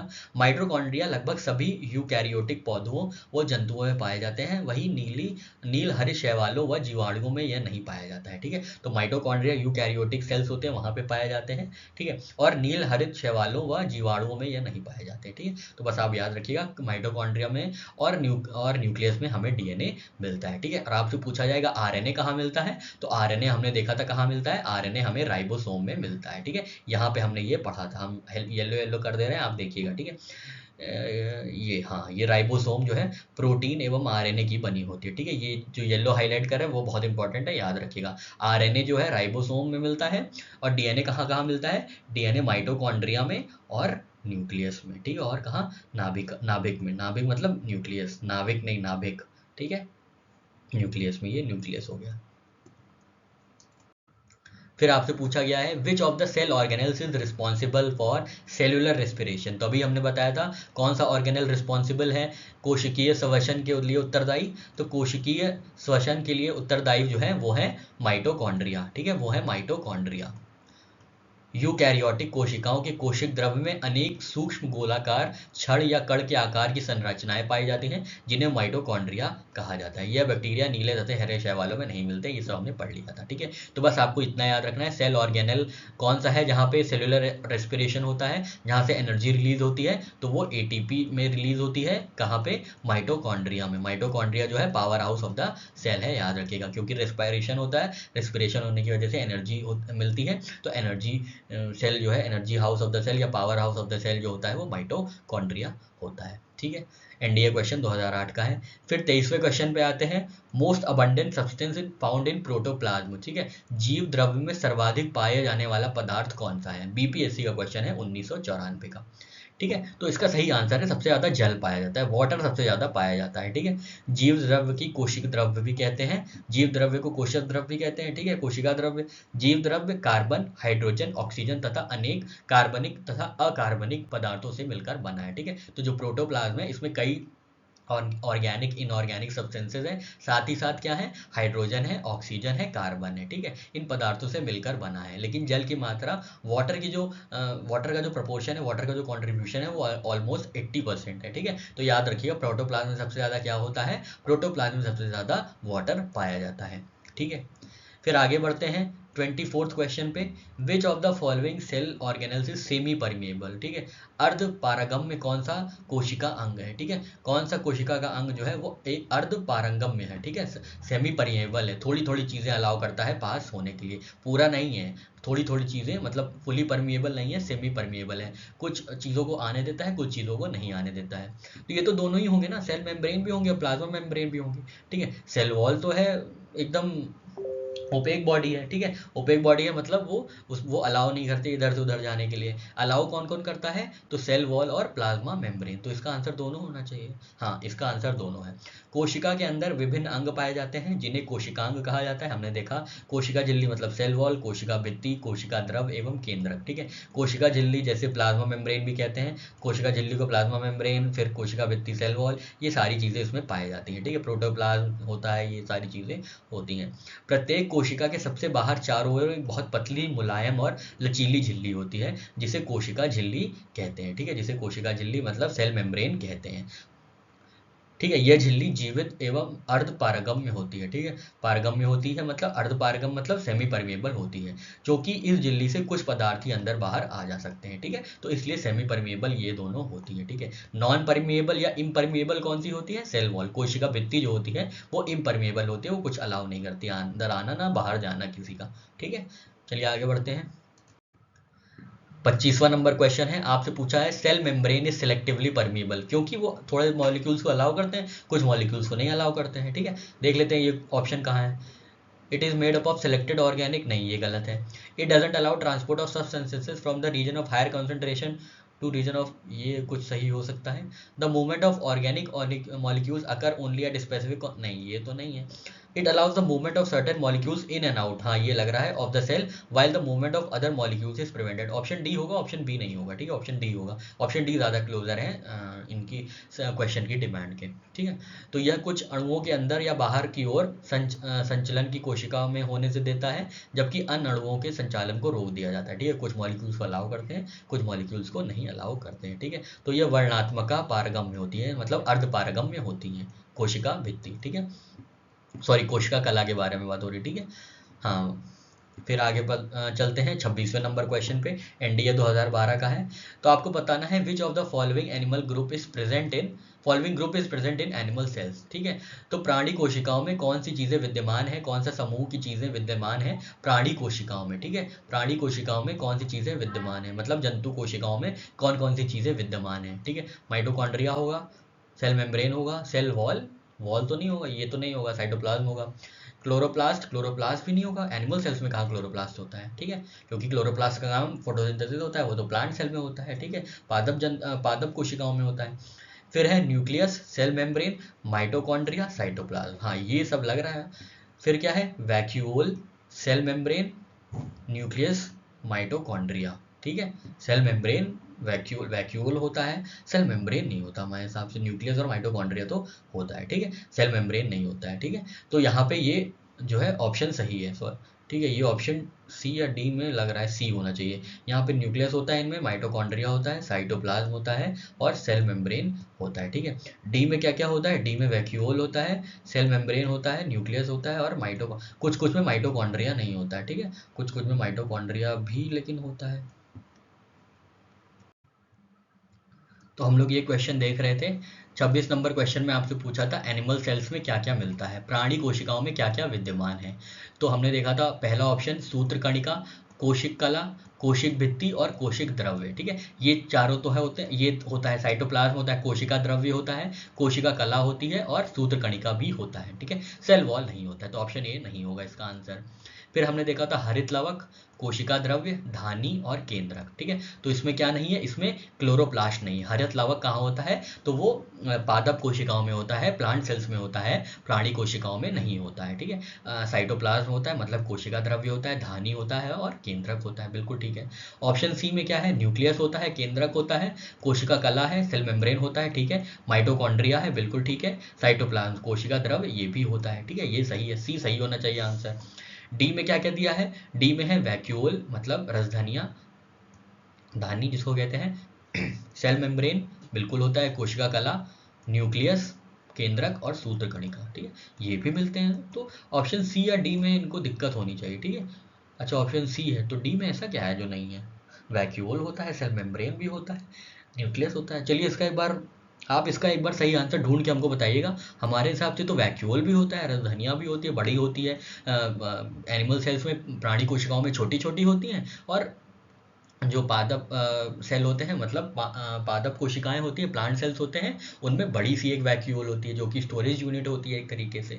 ठीक है, तो प्राणक देख लेते हैं, इनका एक्सप्लेनेशन क्या है। प्राणी कोशिकाओं में केंद्रक, कोशिक कला, सूत्र कणिका एवं कोशिका द्रव्य विद्यमान है। न्यूक्लियस, कोशिका कला मतलब क्या है, सेल मेम्ब्रेन, सूत्र कणिका माइटोकॉन्ड्रिया, कोशक द्रव्य मतलब साइटोप्लाज्म। ठीक है, ये तीनों होते हैं। ठीक है, जीवाणु एवं वनस्पति कोशिकाओं में कोशिका झिल्ली के बाहर निर्जीव पारगम तथा मोटी दीवार पाई जाती है जिसे कोशिका भित्ति कहते हैं। ठीक है, प्राणी कोशिका में कोशिका भित्ति नहीं होती है, हम जानते हैं। एनिमल सेल्स में सेल वॉल नहीं होती है, और जो प्लांट सेल्स में होती है जो कि सेल्यूलोज की बनी होती हैं। हरित लवक एक प्रकार की कोशिकांग है जो कि सुकेंद्रिक पादप कोशिकाओं में तथा शैवालों में पाई जाती है। ठीक है, क्लोरोप्लास्ट हम देखें कहाँ कहाँ मिलता है, ये तो प्लांट्स में मिलता है और एल्गी में मिलती है जिनको शैवाल कहा जाता है। हरित लवक प्रकाश संश्लेषण करते हैं, देखा है हमने। क्लोरोप्लास्ट क्या करते हैं, फोटोसिंथेसिस करते हैं। रिक्तियां या धानी पादप प्रायः पादप कोशिकाओं में पाई जाती है। जो रिक्तियां या धानी है, वैक्यूल्स जो होते हैं वो प्रायः उसी में पाए जाते हैं, लेकिन ऐसा नहीं है, वैक्यूल्स एनिमल सेल्स में भी मिलते हैं। धानी के चारों ओर कोशिका द्रव्य की पतली परत एवं झिल्ली रूप में पाई जाती है जिसे रिक्तिका कला कहते हैं। धानी दोनों कोशिकाओं में पाई जाती है परंतु वनस्पति में काफी बड़ी होती है। हमने बताया आपको, वनस्पति मतलब पादप जीन, पादप कोशिकाओं में मतलब प्लांट सेल्स में काफी बड़ी होती है। माइटोकॉन्ड्रिया, सूत्र कणिका, बैक्टीरिया तथा नीले हरे शैवालों की कोशिकाओं के छोड़कर पौधा व तथा जंतुओं के समझ जीवन कोशिकाओं में पाए जाते हैं। ठीक है, यह कोशिका का ऊर्जा कला। ठीक है, लेकिन वैक्यूल्स एनिमल सेल्स में भी मिलते हैं, छोटे छोटे मिलते हैं। ठीक है, ये क्वेश्चन, ये ऑप्शन यहाँ पे इनको थोड़ा सा दिक्कत कर सकता है। ठीक है, चलिए देखते हैं आगे। फिर आपसे पूछ रहा है 27वें क्वेश्चन में, बीपीएससी 2018 का क्वेश्चन है, काफी नया क्वेश्चन है ये। आपसे पूछ रहा है ह्यूमन बॉडी में क्या क्या होता है, मानव शरीर में कौन सी सामान कितना होता है, कौन सी चीज कितनी होती है, ये आपसे पूछा है। ठीक है, ए ऑप्शन है about 70% of water, B option है 20 से 30% पानी, सी ऑप्शन है 10 से 20% पानी, और डी ऑप्शन है 30 से 40% पानी। तो ये तो सबको पता ही होगा, 70% पानी है हमारे मानव शरीर में। ठीक है, मानव शरीर में लगभग 70% पानी होता है। ठीक है, आगे बढ़ते हैं। 28वां नंबर क्वेश्चन है, एनडीए 2014 का क्वेश्चन है। साइट ऑफ सेल्यूलर रेस्पिरेशन, हमने देखा माइटोकॉन्ड्रिया, इसके बारे में हमने डिस्कस किया था। माइटोकॉन्ड्रिया में क्या क्या होता है, माइटोकॉन्ड्रिया में डीएनए भी होता है जो कि इंपॉर्टेंट है। न्यूक्लियस के साथ साथ माइटोकॉन्ड्रिया में डीएनए होता है। ठीक है, राइबोसोम का क्या काम होता है, राइबोसोम का काम होता है, हमने देखा था प्रोटीन संश्लेषण। ठीक है, एंडोप्लाज्मिक रेटिकुलम का क्या काम होता है, वही प्रोटीन संश्लेषण, प्रोटीन सिंथेसिस। लाइजोसोम क्या होते हैं, लाइजोसोम होते हैं डाइजेस्टिव एंजाइम्स कर रखे रहते हैं अपने अंदर, और ये suicide bags of the cell होते हैं, सब चीज को डाइजेस्ट कर जाते हैं, खुद को भी डाइजेस्ट कर जाते हैं, जिसकी वजह से क्या होता है, ये suicide bag of the cells माने जाते हैं। ठीक है, ये 28वां नंबर क्वेश्चन हुआ। 29 नंबर क्वेश्चन में हम पूछ रहे हैं हम लोग से कि within an animal cell the most abundant inorganic constituent of protoplasm, अभी देखा था हमने प्रोटोप्लाज्म के बारे में, जहाँ पे कार्बन होता है, प्रोटीन होता है, ये सारी चीजें होती हैं। तो आपको बताना है कौन सी सबसे अधिक इनऑर्गेनिक चीज है, अकार्बनिक संघटक कौन सा है, किसमें, जीव द्रव्य में। ठीक है, जीव द्रव्य में सबसे अकार्बनिक संगठक कौन है। ठीक है, कार्बनिक संगठक तो हमने देख ही लिया था, अकार्बनिक संगठक जो है वो पानी है। ठीक है, पानी जो है इनऑर्गेनिक सेल है, इनऑर्गेनिक कंपोनेंट है, ठीक है। किसी प्राणी कोशिका के अंदर जीव द्रव्य में सबसे अधिक बहुल्य अकार्बनिक संघटक जल है। ये तो हमने देखा था, सबसे ज़्यादा जल होता है। कोशिका के जीव द्रव्य में जल की मात्रा 65% होती है तथा 80% तक पाई जाती है, ठीक है। तो याद रखना है, जल जो है वो सबसे ज़्यादा इनऑर्गेनिक कॉन्स्टिट्यूएंट है प्रोटोप्लाज्म में। ये तो हमने अभी देखा भी था पीछे, ठीक है। याद रखने वाली चीज़ें याद रखिएगा। फिर आपसे पूछ रहा है 30 नंबर क्वेश्चन में, एनडीए 2014 का है, कौन सा एक कोशिकांग प्राणी कोशिका में अनुपस्थित होता है, ठीक है। तो आपको प्राणी कोशिका मतलब एनिमल सेल, प्राणी कोशिका, और एनिमल सेल और पादप कोशिका प्लांट सेल, इन दोनों के डिफरेंस को रट लेना है, ठीक है। इन दोनों के डिफरेंस को रट लेना है, किसके किसके, प्राणी कोशिका के और पादप कोशिका के, ठीक है। पादप कोशिका मतलब प्लांट सेल्स, प्राणी कोशिका मतलब एनिमल सेल्स। तो इनमें से कौन सा एक कोशिकांग है जो प्राणी सेल में नहीं मिलता है, एनिमल सेल में कौन सा नहीं मिलता है, यही दोनों का डिफरेंस है, मेजर डिफरेंस है सेल वॉल का, कोशिका भित्ति का। कोशिका भित्ति कहाँ पे मिलती है, पादप कोशिकाओं में कोशिका भित्ति मिलती है जो कि सेल्यूलोज की बनी होती है। ये प्राणी कोशिकाओं में नहीं होती है, सेल वॉल जो है प्राणी कोशिकाओं में नहीं होती है, ठीक है। प्राणी कोशिकाओं में सेल मेम्ब्रेन होता है पर सेल वॉल नहीं होती है, ठीक है। ये बात आपने याद रखनी है, ठीक है। कोशिका की संरचना जटिल होती है, इनमें अनेक संरचनाएं पाई जाती हैं जिन्हें कोशिकांग कहते हैं, जैसे कि कोशिका कला, कोशिका भित्ति, केंद्र कोशिका, द्रव्य माइटोकॉन्ड्रिया जो कि सूत्रकर्णिका कहती है, अंतर्द्रव्यीय झिल्लिका, एंडोप्लाज्मिक रेटिकुलम आदि। पादपों में कोशिका कला, सेल मेम्ब्रेन के अतिरिक्त, पादप मतलब प्लांट सेल्स, ठीक है। प्लांट सेल्स में कोशिका कला मतलब सेल मेम्ब्रेन के अतिरिक्त एक बाहर मोटी परत पाई जाती है जिसे कोशिका भित्ति मतलब सेल वॉल कहते हैं, जबकि यह कोशिका भित्ति प्राणी कोशिका में नहीं पाई जाती है। जो कोशिका भित्ति है, ये सेल वॉल है, ये प्राणी कोशिका या एनिमल सेल्स में नहीं मिलती है, ठीक है। ये याद रखना है आपको।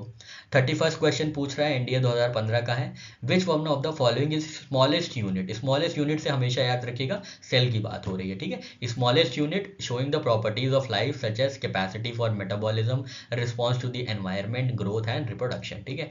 निम्नलिखित में से कौन सी एक उपापचय की क्षमता, पर्यावरण के प्रति अनुक्रिया, वृद्धि एवं जनन जैसे जीवन के गुणों को दर्शाने वाली लघुत्तम इकाई है। तो लघुत्तम इकाई कौन सी है, लघुत्तम इकाई हमारी कोशिका है, ठीक है। लघुत्तम इकाई हमारी कोशिका है। कोशिका को किसने खोजा था, कोशिका को 1665 में रॉबर्ट हुक ने खोजा था, ठीक है। कोशिका जीवधारियों के जैविक क्रियाओं की एक रचनात्मक एवं मौलिक इकाई है, ये सबसे लघुत्तम इकाई और मौलिक इकाई है। रॉबर्ट हुक ने 1665 में इसको अवलोकित कर कोशिका का नाम दिया था। यह उपापचय क्षमता, पर्यावरण के प्रति अनुक्रिया, वृद्धि एवं जनन जैसे जीवन के गुणों को दर्शाने वाली लघुत्तम इकाई है। कोशिका के अलग अलग घटक हैं, कौन कौन से, कोशिका झिल्ली सेल मेम्ब्रेन, कोशिका द्रव्य एवं केंद्रक, ठीक है, न्यूक्लियस, सेल वॉल्स, ये सारी चीजें जो है कोशिका की घटक हैं, कोशिका के कंपोनेंट्स हैं। कोशिका की जीव अवस्था संबंधी विभिन्न रासायनिक क्रियाओं कोशिका द्रव्य में ही संपन्न होती हैं। कोशिका द्रव्य में ही आपको माइटोकॉन्ड्रिया मिलता है, गोल्जी काय मतलब गोल्गी एपरेटस मिलता है, राइबोसोम्स आदि मिलते हैं, ठीक है। ये सारी चीजें आपको मिलती हैं कोशिका द्रव्य मतलब प्रोटोप्लाज्म में, ठीक है। फिर 32वां number question 2018 NDA, who first discovered cell. तो ये तो हम देख चुके हैं, रॉबर्ट हुक, याद रखिएगा रॉबर्ट हुक, ठीक है। रॉबर्ट हुक, ठीक है, याद रखिएगा रॉबर्ट हुक। रॉबर्ट हुक ने 1665 में सर्वप्रथम कोशिका की खोज कर इसे कोशिका नाम दिया था, ठीक है, याद रखिएगा। इनको कोशिका का नाम भी रॉबर्ट हुक साहब ने दिया था, ठीक है। इसके बाद आपसे 33 नंबर क्वेश्चन पूछ रहा है, एनडीए 2018 का है, विच one of the following is organelle that is not found in prokaryotic cells, ठीक है। तो प्रोकैरियोटिक और यूकैरियोटिक सेल्स में भी आपको डिफरेंस याद करना है। प्रोकैरियोटिक जो होते हैं वो सबसे प्रिमिटिव होते हैं, सबसे पुराने होते हैं, ठीक है। यूकैरियोटिक थोड़ा डेवलप होते हैं, एडवांस होते हैं प्रोकैरियोटिक का, ठीक है। तो याद रखिएगा प्रोकैरियोटिक जो होते हैं वो एकदम सबसे पुराने, सबसे जो एकदम ह्यूमन जाति या ह्यूमैनिटी के क्या कहें, ह्यूमैनिटी से पहले भी ये एग्जिस्ट करते थे प्रोकैरियोटिक सेल्स, ठीक है। तो प्रोकैरियोटिक सेल जब भी जीवन से पहले भी जो एग्जिस्टेंस में थे, जिनके जीवन से पहले भी एग्जिस्टेंस था, उनको हम लोग प्रोकैरियोटिक कहते हैं। और यूकैरियोटिक जो थोड़ा सा एडवांस हो चुके हैं, प्रोकैरियोटिक वर्जन के जो थोड़ा सा एडवांस हो चुके हैं, उनके एडवांस फीचर्स हो चुके हैं, उनको हम यूकैरियोटिक कहते हैं, ठीक है। तो कौन सा एक ऑर्गेनेल है जो ये प्रोकैरियोटिक में नहीं पाया जाता है, ठीक है। यूकैरियोटिक में सेल वॉल मिलता है, बिल्कुल सही बात है, कोशिका भित्ति मिलती मिलती है? माइटोकॉन्ड्रिया तो नहीं मिलता है, इसका आंसर बी होना चाहिए। हाँ बी सही है, हाँ ठीक है, माइटोकॉन्ड्रिया नहीं मिलता है, सूत्र कणिका नहीं मिलती है, क्योंकि माइटोकॉन्ड्रिया जो है एडवांस वर्जन है, ठीक है, एडवांस फीचर है सेल का, ठीक है, इसलिए ये नहीं मिलती है। प्लाज्मा मेम्ब्रेन तो है, ये मेम्ब्रेन, सेल वॉल, ये सब क्या है, ये सब बहुत मतलब बेसिक फीचर है। माइटोकॉन्ड्रिया थोड़ा एडवांस फीचर है ना। जैसे पहले हम लोग 3G फ़ोन यूज़ करते थे, फिर 4G करने लगे, पर 3G फ़ोन में आपके बेसिक फंक्शंस तो थे ही, कॉल मिलाना, कॉल से बात करना, मैसेज भेजना, इनमें नहीं चेंज हुआ है। चेंज हुआ है आपके नेटवर्किंग सिस्टम में, ठीक है, आपकी जल्दी कॉल मिल जाती है, इंटरनेट बहुत जल्दी कनेक्ट हो जाता है। तो जो इंटरनेट जल्दी कनेक्ट हो जाता है, ये एडवांस फीचर है बेसिक फ़ोन का ही। बेसिक में क्या था, बेसिक में हमारा कॉल मिलाना था, कॉल रिसीव करना था, मैसेज भेजना था, ये सब, ठीक है।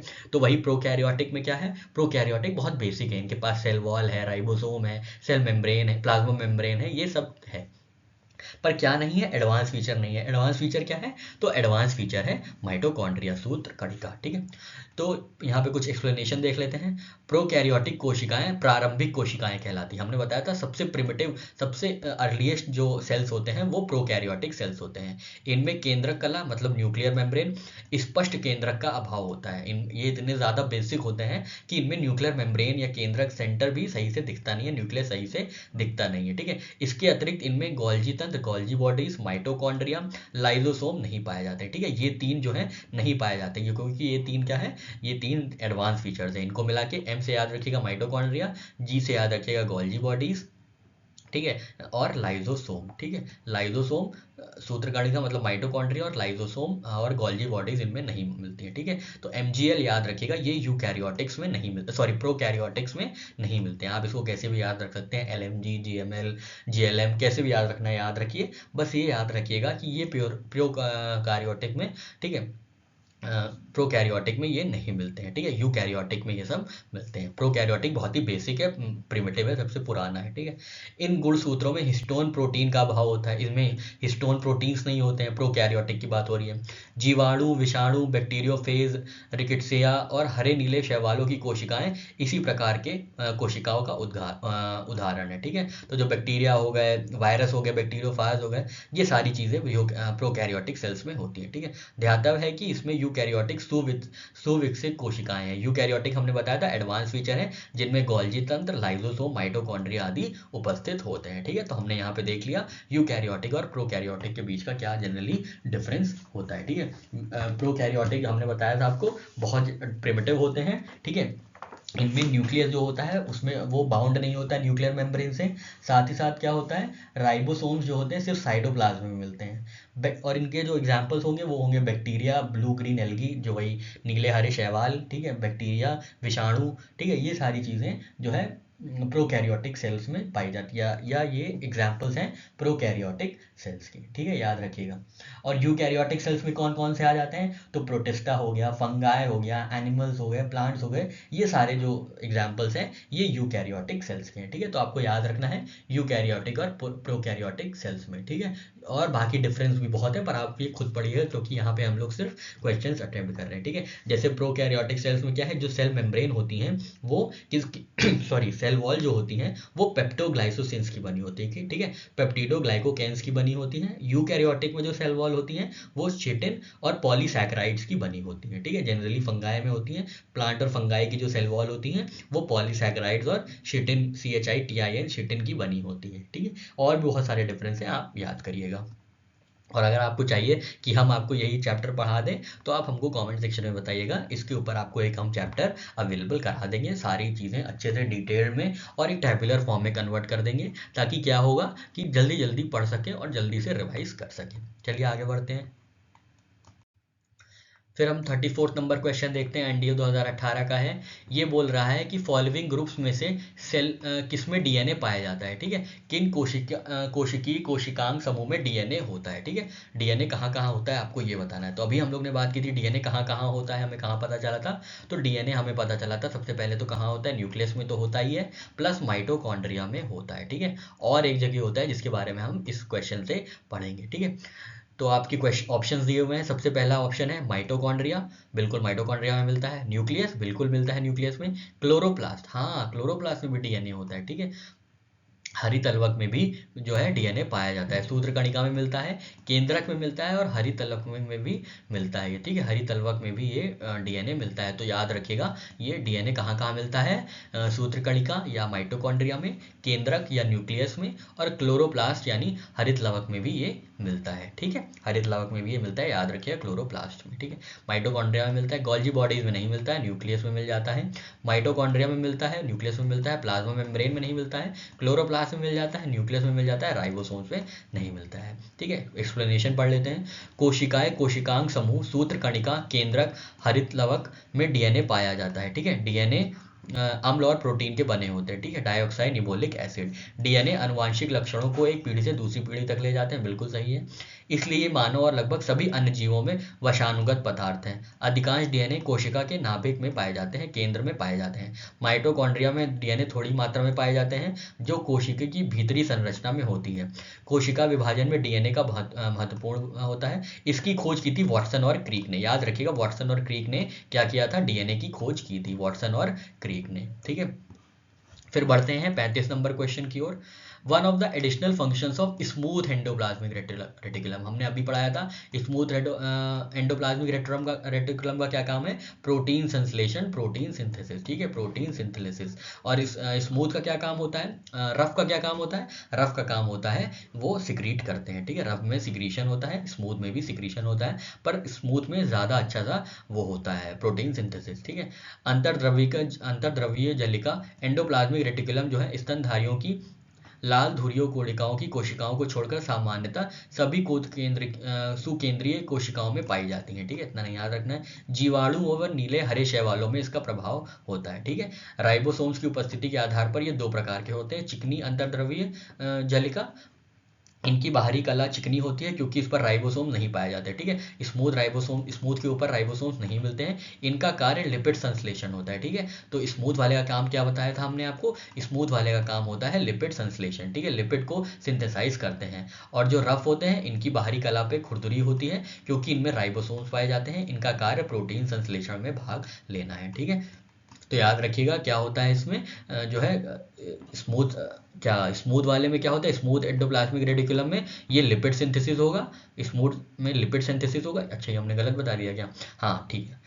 स्मूथ वाले में क्या होगा, ये इसका आंसर एक्चुअली बी होगा। स्मूथ वाले में लिपिड सिंथेसिस होगा, स्मूथ वाले में लिपिड सिंथेसिस होगा, हमने आपको बताया था। ये लिपिड को सिक्रीट करता है तो सिंथेसिस भी होगा यहाँ पे। और रफ वाला जो है वो प्रोटीन सिंथेसिस होगा, ठीक है। रफ वाला क्यों प्रोटीन सिंथेसिस होगा, क्योंकि रफ वाले के जस्ट ऊपर राइबोसोम्स होते हैं जिनका काम भी प्रोटीन सिंथेसिस ही करना होता है, प्रोटीन संश्लेषण करना होता है। जो स्मूथ एंडोप्लाज्मिक रेटिकुलम है वो सिक्रीट करते हैं लिपिड्स, उनके ऊपर राइबोसोम्स नहीं होते हैं, जिसकी वजह से वो सिर्फ लिपिड को सिक्रीट करते हैं और सिंथेसाइज करते हैं, ना कि प्रोटीन को, ठीक है।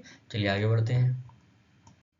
नेक्स्ट आपसे पूछ रहा है, नेक्स्ट क्वेश्चन आपसे पूछ रहा है एनडीए 2019 का, which of the following organelles of mammalian cells is rich in hydrolytic enzymes, ठीक है। हाइड्रोलिटिक एंजाइम्स कहाँ पे मिलते हैं, ठीक है। जल अपघटनीय एंजाइम प्रचुर मात्रा में किस अंग में मिलते हैं, ठीक है। जल अपघटनीय एंजाइम जो है ये हमें कहाँ मिलते हैं, हाइड्रोलिटिक एंजाइम्स कहाँ होते हैं, हमने आपको बताया था ये लाइसोसोम्स में होते हैं जिनको सुसाइड बैग कहा जाता है, ठीक है। यहाँ पे डाइजेस्टिव एंजाइम्स मिलते हैं जिसकी वजह से ये खुद को भी कभी कभी डाइजेस्ट कर जाते हैं, तो इनको कहते हैं सुसाइड बैग्स, ठीक है। लाइसोसोम कोशिका में जल अपघटनीय एंजाइम प्रचुर मात्रा में होते हैं। लाइबोसोम सभी जीवों में पाए जाते हैं केवल आरबीसी में छोड़कर, ठीक है, आरबीसी में नहीं होते हैं लाइबोसोम्स, ठीक है। इस कोशिका को आत्मघाती थैली भी कहते हैं, सुसाइड सेल भी कहते हैं, याद रखिएगा आत्मघाती थैली। यह कोशिका के अंदर किसी बाह्य पदार्थ जैसे जीवाणु एवं डेड सेल्स, मतलब जीवाणु, बैक्टीरिया और क्या है मृत कोशिकाओं जैसे डेड सेल्स हैं उनको नष्ट करने में सहायक होते हैं, ठीक है। जो भी फॉरेन मटेरियल्स हैं या डेड सेल्स हैं उनको मारने में ये काम आते हैं क्योंकि जल अपघटनीय एंजाइम प्रचुर मात्रा में होता है, हाइड्रोलिटिक एंजाइम्स होते हैं प्रचुर मात्रा में, ठीक है। इसके बाद आपसे क्वेश्चन पूछ रहा है 37वां question, which of the following cell organelle doesn't possess nucleic acid. Nucleic acid कहाँ नहीं होता है, ठीक है। न्यूक्लिक एसिड कहाँ नहीं होता है, न्यूक्लिक एसिड जो बना होता है वो प्रोटीन से बना होता है, ठीक है, प्रोटीन से बना होता है। प्रोटीन कहाँ कहाँ नहीं होगा, वहाँ वहाँ होगा ये, ठीक है। न्यूक्लियस में तो होगा ही, न्यूक्लिक एसिड नाम से पता चल रहा है न्यूक्लियस में होगा। क्लोरोप्लास्ट में भी होगा क्योंकि क्लोरोप्लास्ट में भी प्रोटीन सिंथेसिस होता है थोड़ा बहुत। राइबोसोम में भी होता है प्रोटीन सिंथेसिस। तो प्लाज्मा मेम्ब्रेन में नहीं होगा, ठीक है। प्लाज्मा मेम्ब्रेन इसका सही आंसर डी है ना, हाँ ठीक है। तो न्यूक्लिक अम्ल मतलब न्यूक्लिक एसिड बहुत जटिल कार्बनिक अम्ल होता है, ठीक है, कार्बनिक एसिड है न्यूक्लिक एसिड, या पेंटोज शर्करा फॉस्फेट एवं नाइट्रोजनस बेस का होता है, ठीक है। न्यूक्लिक अम्ल दो प्रकार के होते हैं, न्यूक्लिक एसिड ही दो प्रकार के होते हैं, डीएनए और आरएनए। डीएनए विशेष रूप से क्रोमैटिन में होता है, परंतु हरित लवक और माइटोकॉन्ड्रिया में पाया जाता है, ठीक है। अभी हमने देखा था डीएनए जो है विशेष रूप से क्रोमैटिन जो होता है वो सेंटर होता है न्यूक्लियस का, वहां पे होता है। कभी कभी क्या होता है माइटोकॉन्ड्रिया और क्लोरोप्लास्ट में भी मिल जाता है। आरएनए कहाँ मिलता है? आरएनए हमने आपको बताया था, आरएनए और प्रोटीन किससे बने होते हैं? राइबोसोम्स में बने होते हैं, ठीक है। आरएनए विशेष रूप से कोशिका द्रव्य में मिलता है, परंतु कुछ मात्रा में के केंद्रक में स्थित राइबोसोम क्रोमैटिक व केंद्रिका में भी मिलता है, ठीक है। तो राइबोसोम क्रोमैटिन और न्यूक्लियस में भी ये कभी कभी मिल जाते हैं आरएनए। जीव द्रव्य कला जो प्लाज्मा मेम्ब्रेन है वो क्या है? वो कोश द्रव्य है, सबसे बाहरी भाग है, ठीक है, सबसे बाहरी भाग है ये प्लाज्मा मेम्ब्रेन, जो एक महीन झिल्ली के रूप में होता है तथा कोशा के वातावरण से अलग करता है, ठीक है। तो बस यही करता है, यह लिपिड, ग्लाइकोलिपिड और फॉस्फोलिपिड से बना होता है, ठीक है। प्लाज्मा मेम्ब्रेन में न्यूक्लिक एसिड नहीं होता, ये ग्लाइकोलिपिड, ये लिपिड से बेसिकली बने होते हैं। तो लिख लीजिएगा प्लाज्मा मेम्ब्रेन के आगे मेड अप ऑफ लिपिड्स, ठीक है, ये मेड अप ऑफ लिपिड्स, ठीक है। चलिए आगे बढ़ते हैं। नेक्स्ट क्वेश्चन आपसे पूछा जा रहा है, आपसे पूछ रहा है mitochondria are able to produce their own. तो जो सूत्रकणिका होते हैं निम्नलिखित में किसका उत्पादन करने में समर्थ होते हैं? तो इसका सही आंसर है प्रोटीन्स, ठीक है, ये तो डायरेक्ट क्वेश्चन है, प्रोटीन्स। सूत्रकणिका यूकैरियोटिक कोशिकाओं के कोशिका द्रव में पाए जाते हैं। हमने देखा था सूत्रकणिका। माइटोकॉन्ड्रिया क्या है? माइटोकॉन्ड्रिया एडवांस फीचर है। कौन कौन से होते हैं एडवांस फीचर? तो एमजीएल हमने याद किया था, माइटोकॉन्ड्रिया, गोल्गी बॉडीज और लाइजोसोम्स, ये सारे एडवांस फीचर हैं जो हमें यूकैरियोटिक सेल्स में मिलते हैं, प्रोकैरियोटिक सेल्स में नहीं मिलते हैं, ठीक है। तो प्रोकैरियोटिक सेल्स में नहीं मिलते हैं, तो यहाँ पे हम देख रहे हैं कि माइटोकॉन्ड्रिया क्या करते हैं, माइटोकॉन्ड्रिया अपना प्रोटीन खुद ही जनरेट कर सकते हैं, अपना प्रोड्यूस कर सकते हैं, ठीक है। न्यूक्लियस तो अपना प्रोड्यूस नहीं कर सकते हैं, क्लोरोप्लास्ट में होता नहीं है। डाइजेस्टिव एंजाइम्स कहाँ मिलते हैं? डाइजेस्टिव एंजाइम्स हमको लाइसोसोम्स में मिलते हैं। तो बचा प्रोटीन, ठीक है। प्रोटीन यहाँ पे क्या होता है? एटीपी होता है, ठीक है। सेलुलर रेस्पिरेशन में एटीपी मिलती है, ATP which is form of energy, ठीक है, एटीपी, जिसको कहते हैं एडिनोसिन ट्राइफॉस्फेट। फॉस्फेट का जो एलिमेंट होता है वो प्रोटीन से रिलेटेड होता है, ठीक है। तो ये प्रोटीन जो है अपना खुद बना सकते हैं, ठीक है। तो सूत्रकणिका यूकैरियोटिक कोशिकाओं के कोशिका द्रव्य में पाई जाती है। माइटोकॉन्ड्रिया के कोशिकों का पावर हाउस भी कहते हैं, हमने आपको बताया, क्योंकि यहाँ पर सभी खाद्य पदार्थ, कार्बोहाइड्रेट्स, वसा, फैट एवं प्रोटीन का ऑक्सीकरण होता है, ऑक्सीडेशन होता है, ठीक है। फलस्वरूप ऊर्जा उत्पन्न होती है, ऑक्सीडेशन होता है कार्बोहाइड्रेट्स का, फैट्स का, प्रोटीन्स का, ये सब क्या प्रदान करते हैं? ये सब ऑक्सीडाइज होने के बाद क्या प्रदान करते हैं? तो हमें ऊर्जा प्रदान करते हैं, एनर्जी प्रदान करते हैं। यह ऊर्जा किस प्रकार में होती है? तो एटीपी के फॉर्म में होती है, एडिनोसिन ट्राइफॉस्फेट के फॉर्म में होती है। शरीर नए रासायनिक यौगिकों को बनाने तथा यांत्रिक कार्य करने के लिए एटीपी में संचित ऊर्जा का उपयोग करता है, ठीक है। नए नए केमिकल को फॉर्म्स करने में, कोई बायोलॉजिकल फंक्शन करने में हमें एनर्जी की जरूरत होती है, ठीक है। माइटोकॉन्ड्रिया में उसका अपना डीएनए है तथा, और डीएनए भी है तो मतलब पता चल गया डीएनए भी क्या है? एक प्रोटीन है, ठीक है, डीएनए भी प्रोटीन है। तो डीएनए कहाँ है? डीएनए माइटोकॉन्ड्रिया में है, तो प्रोटीन बनेगा, ठीक है। अतः माइटोकॉन्ड्रिया अपना कुछ प्रोटीन स्वयं बनाते हैं, ठीक है। माइटोकॉन्ड्रिया में उसका अपना डीएनए तथा राइबोसोम है जिसकी वजह से प्रोटीन बनता है, ठीक है। चलिए आगे बढ़ते हैं। Which one of the following is not found in animal cell? Cell wall, ये तो कितनी बार हम लोग पढ़ चुके हैं, CDS 2019 का क्वेश्चन देखा, ऐसे रिपीट होता है, ठीक है। 41st क्वेश्चन देखते हैं। Which of the following cell organelles mainly store house of digestive enzymes? पढ़ चुके हैं डाइजेस्टिव एंजाइम्स, लाइजोसोम्स, ठीक है, लाइजोसोम्स। राइबोसोम से क्या होता है? प्रोटीन सिंथेसिस होता है, ठीक है, प्रोटीन सिंथेसिस होता है लाइजोसोम्स में, ठीक है, प्रोटीन सिंथेसिस होता है, ठीक है। तो ये याद रखिएगा, लाइजोसोम इसका सही आंसर है। फिर बढ़ते हैं, lysosome is form from which of the following cell organelles? तो लाइजोसोम किससे बने होते हैं? लाइजोसोम याद रखिएगा, याद करने वाली चीज़ है, गोल्गी बॉडी से बने होते हैं, ठीक है, गोल्गी बॉडी से बने होते हैं। गोल्गी बॉडीज क्या है? एडवांस फीचर है यूकैरियोटिक सेल का, ठीक है। लाइजोसोम किससे बने होते हैं? लाइजोसोम बने होते हैं गोल्गी बॉडी से। कोशिका के कोशिका द्रव में केंद्रक के समीप कुछ थैली नुमा कोशिकांग पाए जाते हैं, इन्हें गोल्जिका या गोल्जी बॉडीज कहते हैं। इनकी आकृति चपटी होती है तथा ये एक के बाद एक समांतर रूप में स्थिर रहते हैं। गोल्जी बॉडी का निर्माण कुछ थैलानुमी सिस्टर्नी, कुछ छोटे छोटे वेसिकल और कुछ बड़े बड़े वैक्यूल से मिलकर होता है, ठीक है। तो इतना आपको नहीं याद रखना है, ये बिल्कुल एकदम काट दीजिए, इसको आपको एक्सप्लेनेशन नहीं पढ़ना है, बस आपको डायरेक्ट आंसर रट लेना है कि लाइजोसोम किससे बनते हैं? तो गोल्जी बॉडी से ये बनते हैं। बढ़ते हैं आगे। ये बढ़िया क्वेश्चन है, 43rd क्वेश्चन है। आपको ये सेल ऑर्गेनेल्स दिए हुए हैं, कोशिका अंगक दिया हुआ है और उनके फंक्शन दिए हुए हैं। तो हम लोग देख लेते हैं। Mitochondria power house of the cell, ATP formation अभी हमने देखा था, एडिनोसाइन ट्राइफॉस्फेट के फॉर्म में एनर्जी प्रोड्यूस करते हैं। तो ए का 4 हो गया है ना, ए का 4 हो गया। ऐसे क्वेश्चन में बहुत ईजी है आपको स्कोर करना, क्योंकि आपको सिर्फ अगर 2 ऑप्शन भी सही से पता है तो आप आंसर के बहुत करीब पहुंच सकते हैं, ठीक है। फिर देखते हैं हमारा नेक्स्ट सेल ऑर्गेनल दिया हुआ है क्लोरोप्लास्ट। क्लोरोप्लास्ट क्या करता है? क्लोरोप्लास्ट फोटोसिंथेसिस करता है, ठीक है। पत्तियों में पाया जाता है क्लोरोप्लास्ट, और ये फोटोसिंथेसिस करता है। राइबोसोम्स हमने देखा था, राइबोसोम क्या करता है? प्रोटीन संश्लेषण करता है, ठीक है, प्रोटीन सिंथेसिस करता है। लाइजोसोम्स क्या होता है? लाइजोसोम्स में हाइड्रोलिटिक एंजाइम्स होते हैं जो कि डाइजेशन का काम करते हैं, अंतःकोशिकीय पाचन का काम करते हैं, ठीक है, अंतःकोशिकीय पाचन का काम करते हैं। प्रकाश संश्लेषण क्लोरोप्लास्ट में, प्रोटीन संश्लेषण राइबोसोम में, अंतःकोशिकाय पाचन इंटरसेलुलर डाइजेशन लाइजोसोम्स में, और एटीपी का निर्माण ये राइबोसोम्स सॉरी ये कहाँ होता है? माइटोकॉन्ड्रिया में, ठीक है। तो ऑप्शन सी इसका सही होना चाहिए, A4 बिल्कुल सही, B1 ठीक है, यहाँ से मिला लेते हैं, ठीक है। माइटोकॉन्ड्रिया एटीपी निर्माण बिल्कुल सही है, क्लोरोप्लास्ट प्रकाश संश्लेषण ठीक है, फोटोसिंथेसिस, राइबोसोम प्रोटीन संश्लेषण प्रोटीन सिंथेसिस सही है, लाइसोसोम सुसाइड बैग्स या अंतरकोशिकीय पाचन हाइड्रोलिटिक एंजाइम्स होते हैं इसमें जिससे डाइजेशन होता है, ठीक है। फिर 44 नंबर क्वेश्चन आपसे पूछ रहा है कि कौन से सेल्स में न्यूक्लियस नहीं होता। बहुत इंपॉर्टेंट क्वेश्चन है, याद रखिएगा, ठीक है। इसको स्टार मार्क कर लीजिए, ये जनरली हम लोग के यूपीपीसीएस में नहीं कहीं पूछा गया है, पर इससे डेफिनेटली चांस है कि क्वेश्चन फ्रेम हो सकता है, ठीक है। न्यूक्लियस किस में नहीं होता है, ठीक है। आपके ऑप्शन है, पहला ऑप्शन है रूट हेयर सेल्स में, सेकेंड ऑप्शन है आरबीसीज में, थर्ड ऑप्शन है प्लेटलेट्स में, और फोर्थ ऑप्शन है मोनोसाइट्स में, ठीक है। एक केंद्र काणु में, ठीक है, इसको मोनोसाइट्स कहते हैं। बाप रे, हिंदी इतनी कठिन हो जाती है।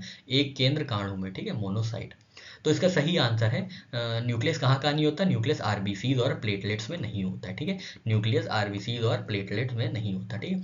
आरबीसी और पट्टी काणु मतलब प्लेटलेट में नाभिक नहीं होता, ठीक है, याद रखिएगा, रटने वाला क्वेश्चन है, सिर्फ याद रखिएगा न्यूक्लियस कहाँ कहाँ नहीं मिलता है, तो आरबीसीज और प्लेटलेट्स में नहीं मिलता है।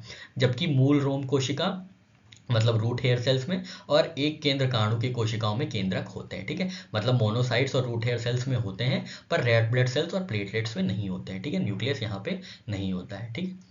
फिर आपसे 45 नंबर पे क्वेश्चन पूछा है, सीडीएस 2015 का है। आपको बताना है कि कौन सा स्टेटमेंट जो है करेक्ट है, करेक्ट स्टेटमेंट कौन सा है, कौन सा कथन सही है, ठीक है। तो आपसे पूछा जा रहा है, पहला कथन बोल रहा है कि prokaryotic cell possess nucleus. Prokaryotic कोशिकाओं में नाभिक होता है क्या? नहीं, नाभिक तो नहीं होता, वो तो बहुत ही प्रिमिटिव होते हैं, उन्हें जरूरत ही नहीं होती न्यूक्लियस की। ये तो एडवांस फीचर है हमारा न्यूक्लियस वाला, ठीक है। तो ये तो गलत हो गया, ये तो सही नहीं है। प्रोकैरियोटिक सेल्स में नहीं पोजेस करते न्यूक्लियस, यूकैरियोटिक सेल्स में जरूर होते हैं nucleus.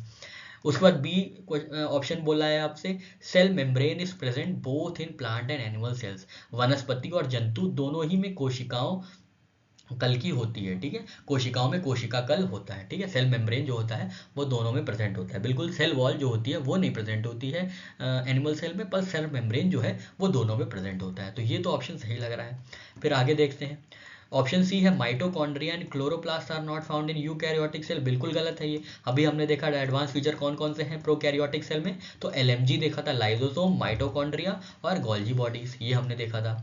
Ribosomes are present in eukaryotic cells only, नहीं ऐसा नहीं है, सिर्फ यूकैरियोटिक में नहीं होते हैं, ये तो प्रोकैरियोटिक में भी होते हैं, ठीक है। खाली एलएमजी जो है, लाइसोसोम, माइटोकॉन्ड्रिया और गोल्जी बॉडीज जो है वो सिर्फ यूकैरियोटिक सेल्स में होते हैं। तो ऑप्शन डी भी गलत हो गया, तो ऑप्शन बी इसका सही आंसर होना चाहिए। हाँ, देखिए बी ऑप्शन सही है। कोशिका कला जो सेल मेम्ब्रेन है ये जंतु एवं वनस्पति दोनों कोशिका में पाई जाती हैं। वह प्रत्येक कोशिका के सबसे बाहर चारों ओर में पतली मुलायम लचीली झिल्ली है, ठीक है। प्रोकैरियोटिक कोशिकाओं के बारे में बात की थी हमने। प्रोकैरियोटिक जो सेल्स हैं ये प्रारंभिक कोशिकाएं हैं, बेसिक हैं, प्रिमिटिव हैं, सबसे पहले हैं। इनमें केंद्रक का भाव होता है, याद रखिएगा, न्यूक्लियस नहीं होते हैं इनमें। इसके कोशिका द्रव्य में राइबोसोम के कण उपस्थित होते हैं, राइबोसोम होता है पर न्यूक्लियस नहीं होता है। जीवाणु कोशिका इस प्रकार की कोशिका के सबसे अच्छे उदाहरण है, ठीक है। तो याद रखिएगा यूकैरियोटिक सेल के कौन कौन से, बैक्टीरिया और ब्लू ग्रीन एल्गी जो है, नीली हरी शैवाल जो है वो बेसिक सबसे बेहतरीन एग्जाम्पल है प्रोकैरियोटिक सेल्स के, ठीक है। फिर आपसे पूछा जा रहा है 46 नंबर पे, देखिए कैसे रिपीट होता है कि किस ऑर्गेनेल में जो है न्यूक्लियस मिलता है सॉरी डीएनए मिलता है न्यूक्लियस के अलावा। न्यूक्लियस के अलावा डीएनए कहाँ कहाँ होता है, तो हमने देखा था डीएनए 3 और चीज़ों में होता है, मतलब टोटल 3 चीज़ों में होता है।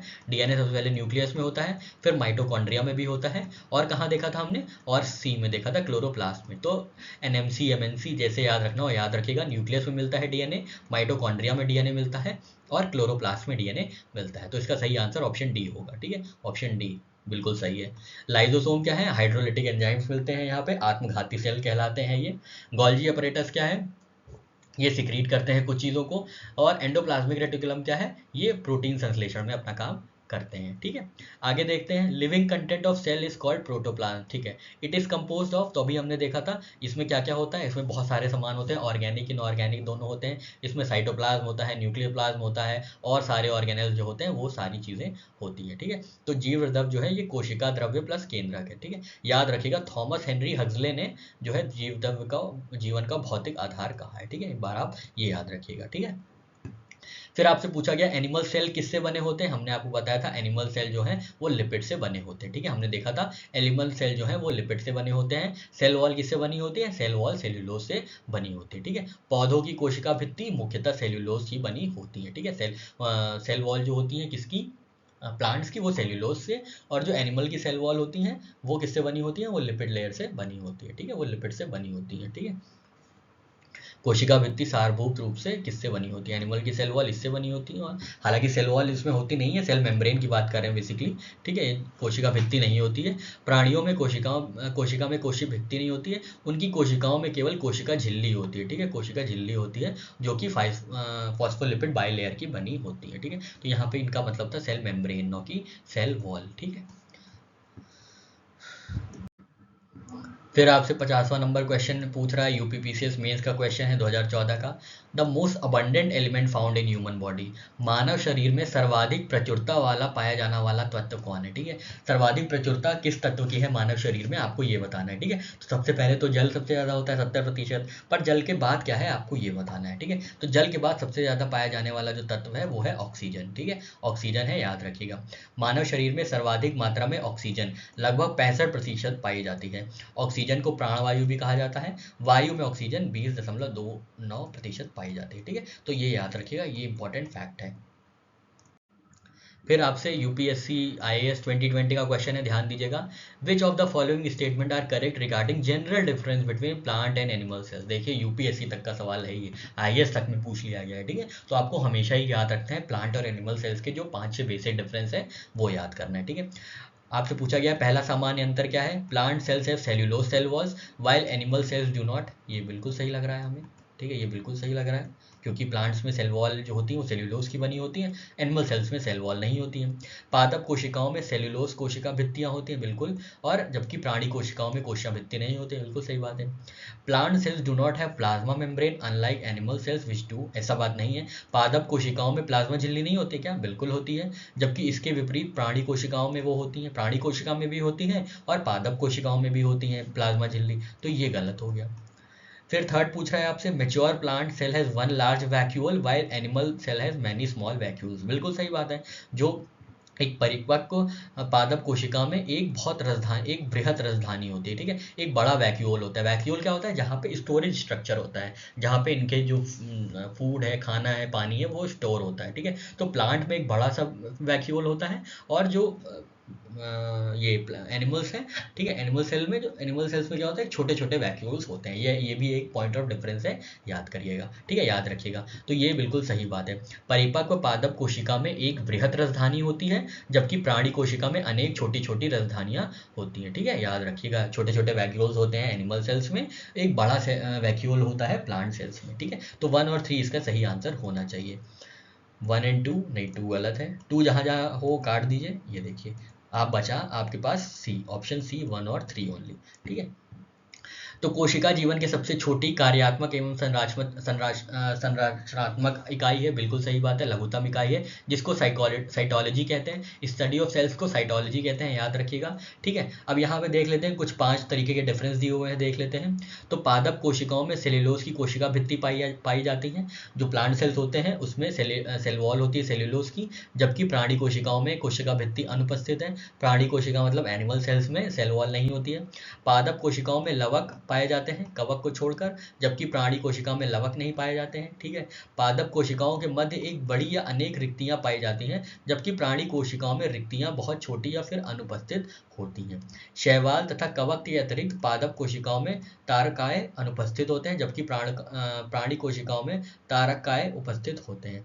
पादप कोशिकाएं स्वपोषित होती हैं। प्लांट सेल जो होते हैं वो सेल्फ इंडिपेंडेंट होते हैं। इनमें प्रकाश संश्लेषण की क्रिया से इनकी होती है। ठीक है, तो प्लांट सेल्स क्या है, इनके पास क्लोरोप्लास्ट है, ये सेल्फ फॉर्मेशन करते हैं फूड का, खुद ही अपना खाना बनाते हैं। ठीक है, स्वपोषित होते हैं, अपने आप को खुद ही फीड करते हैं। ठीक है, जबकि प्राणी कोशिकाएं परिपोषित होती हैं, ये डिपेंड करती हैं, डिपेंडेंट है प्लांट सेल्स पे। ठीक है, इनमें प्रकाश संश्लेषण की क्रिया नहीं होती है क्योंकि इनमें क्लोरोप्लास्ट नहीं है। ठीक है, तो ये 5 डिफरेंस है, आप हमेशा याद रखिएगा और कहीं से भी आपसे ये पूछ सकता है। ठीक है, ये बहुत अच्छा एक इन्होंने समराइज तरीके से दे रखा है।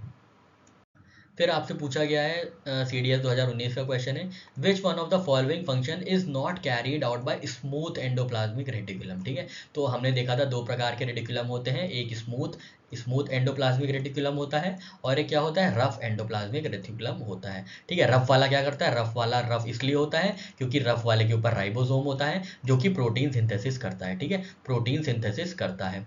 स्मूथ वाले में नहीं होते हैं राइबोसोम, इसलिए प्रोटीन नहीं सिंथेसिस करता है, बल्कि स्मूथ वाला सिक्रीट करता है लिपिड्स और लिपिड का ही सिंथेसिस करता है। ठीक है, लिपिड सिक्रीट और सिंथेसिस करता है स्मूथ एंडोप्लाज्मिक रेटिकुलम। ठीक है, तो इनका क्या क्या नहीं एक काम है, ये देखते हैं। चिकने अंतर प्रद्रव्य जलिका द्वारा संपन्न नहीं होता है। ठीक है, कौन सा फंक्शन, कौन सा कार्य इनके द्वारा संपन्न नहीं होता है। ठीक है, ट्रांसपोर्ट ऑफ मटेरियल्स, द्रव्यों का अभिगमन, ये बिल्कुल होता है। लिपिड का सिंथेसिस, लिपिड का संश्लेषण होता है, बिल्कुल अभी हमने बताया ये स्मूथ एंडोप्लाज्मिक रेटिकुलम का काम है। Synthesis of protein, protein synthesis नहीं होता है, प्रोटीन सिंथेसिस रफ वाले में होता है। Synthesis of steroid hormone, steroid hormone का संश्लेषण ये होता है। ठीक है, तो ऑप्शन सी इसका सही आंसर है, बिल्कुल प्रोटीन सिंथेसिस नहीं होता है, बाकी सारे काम होते हैं।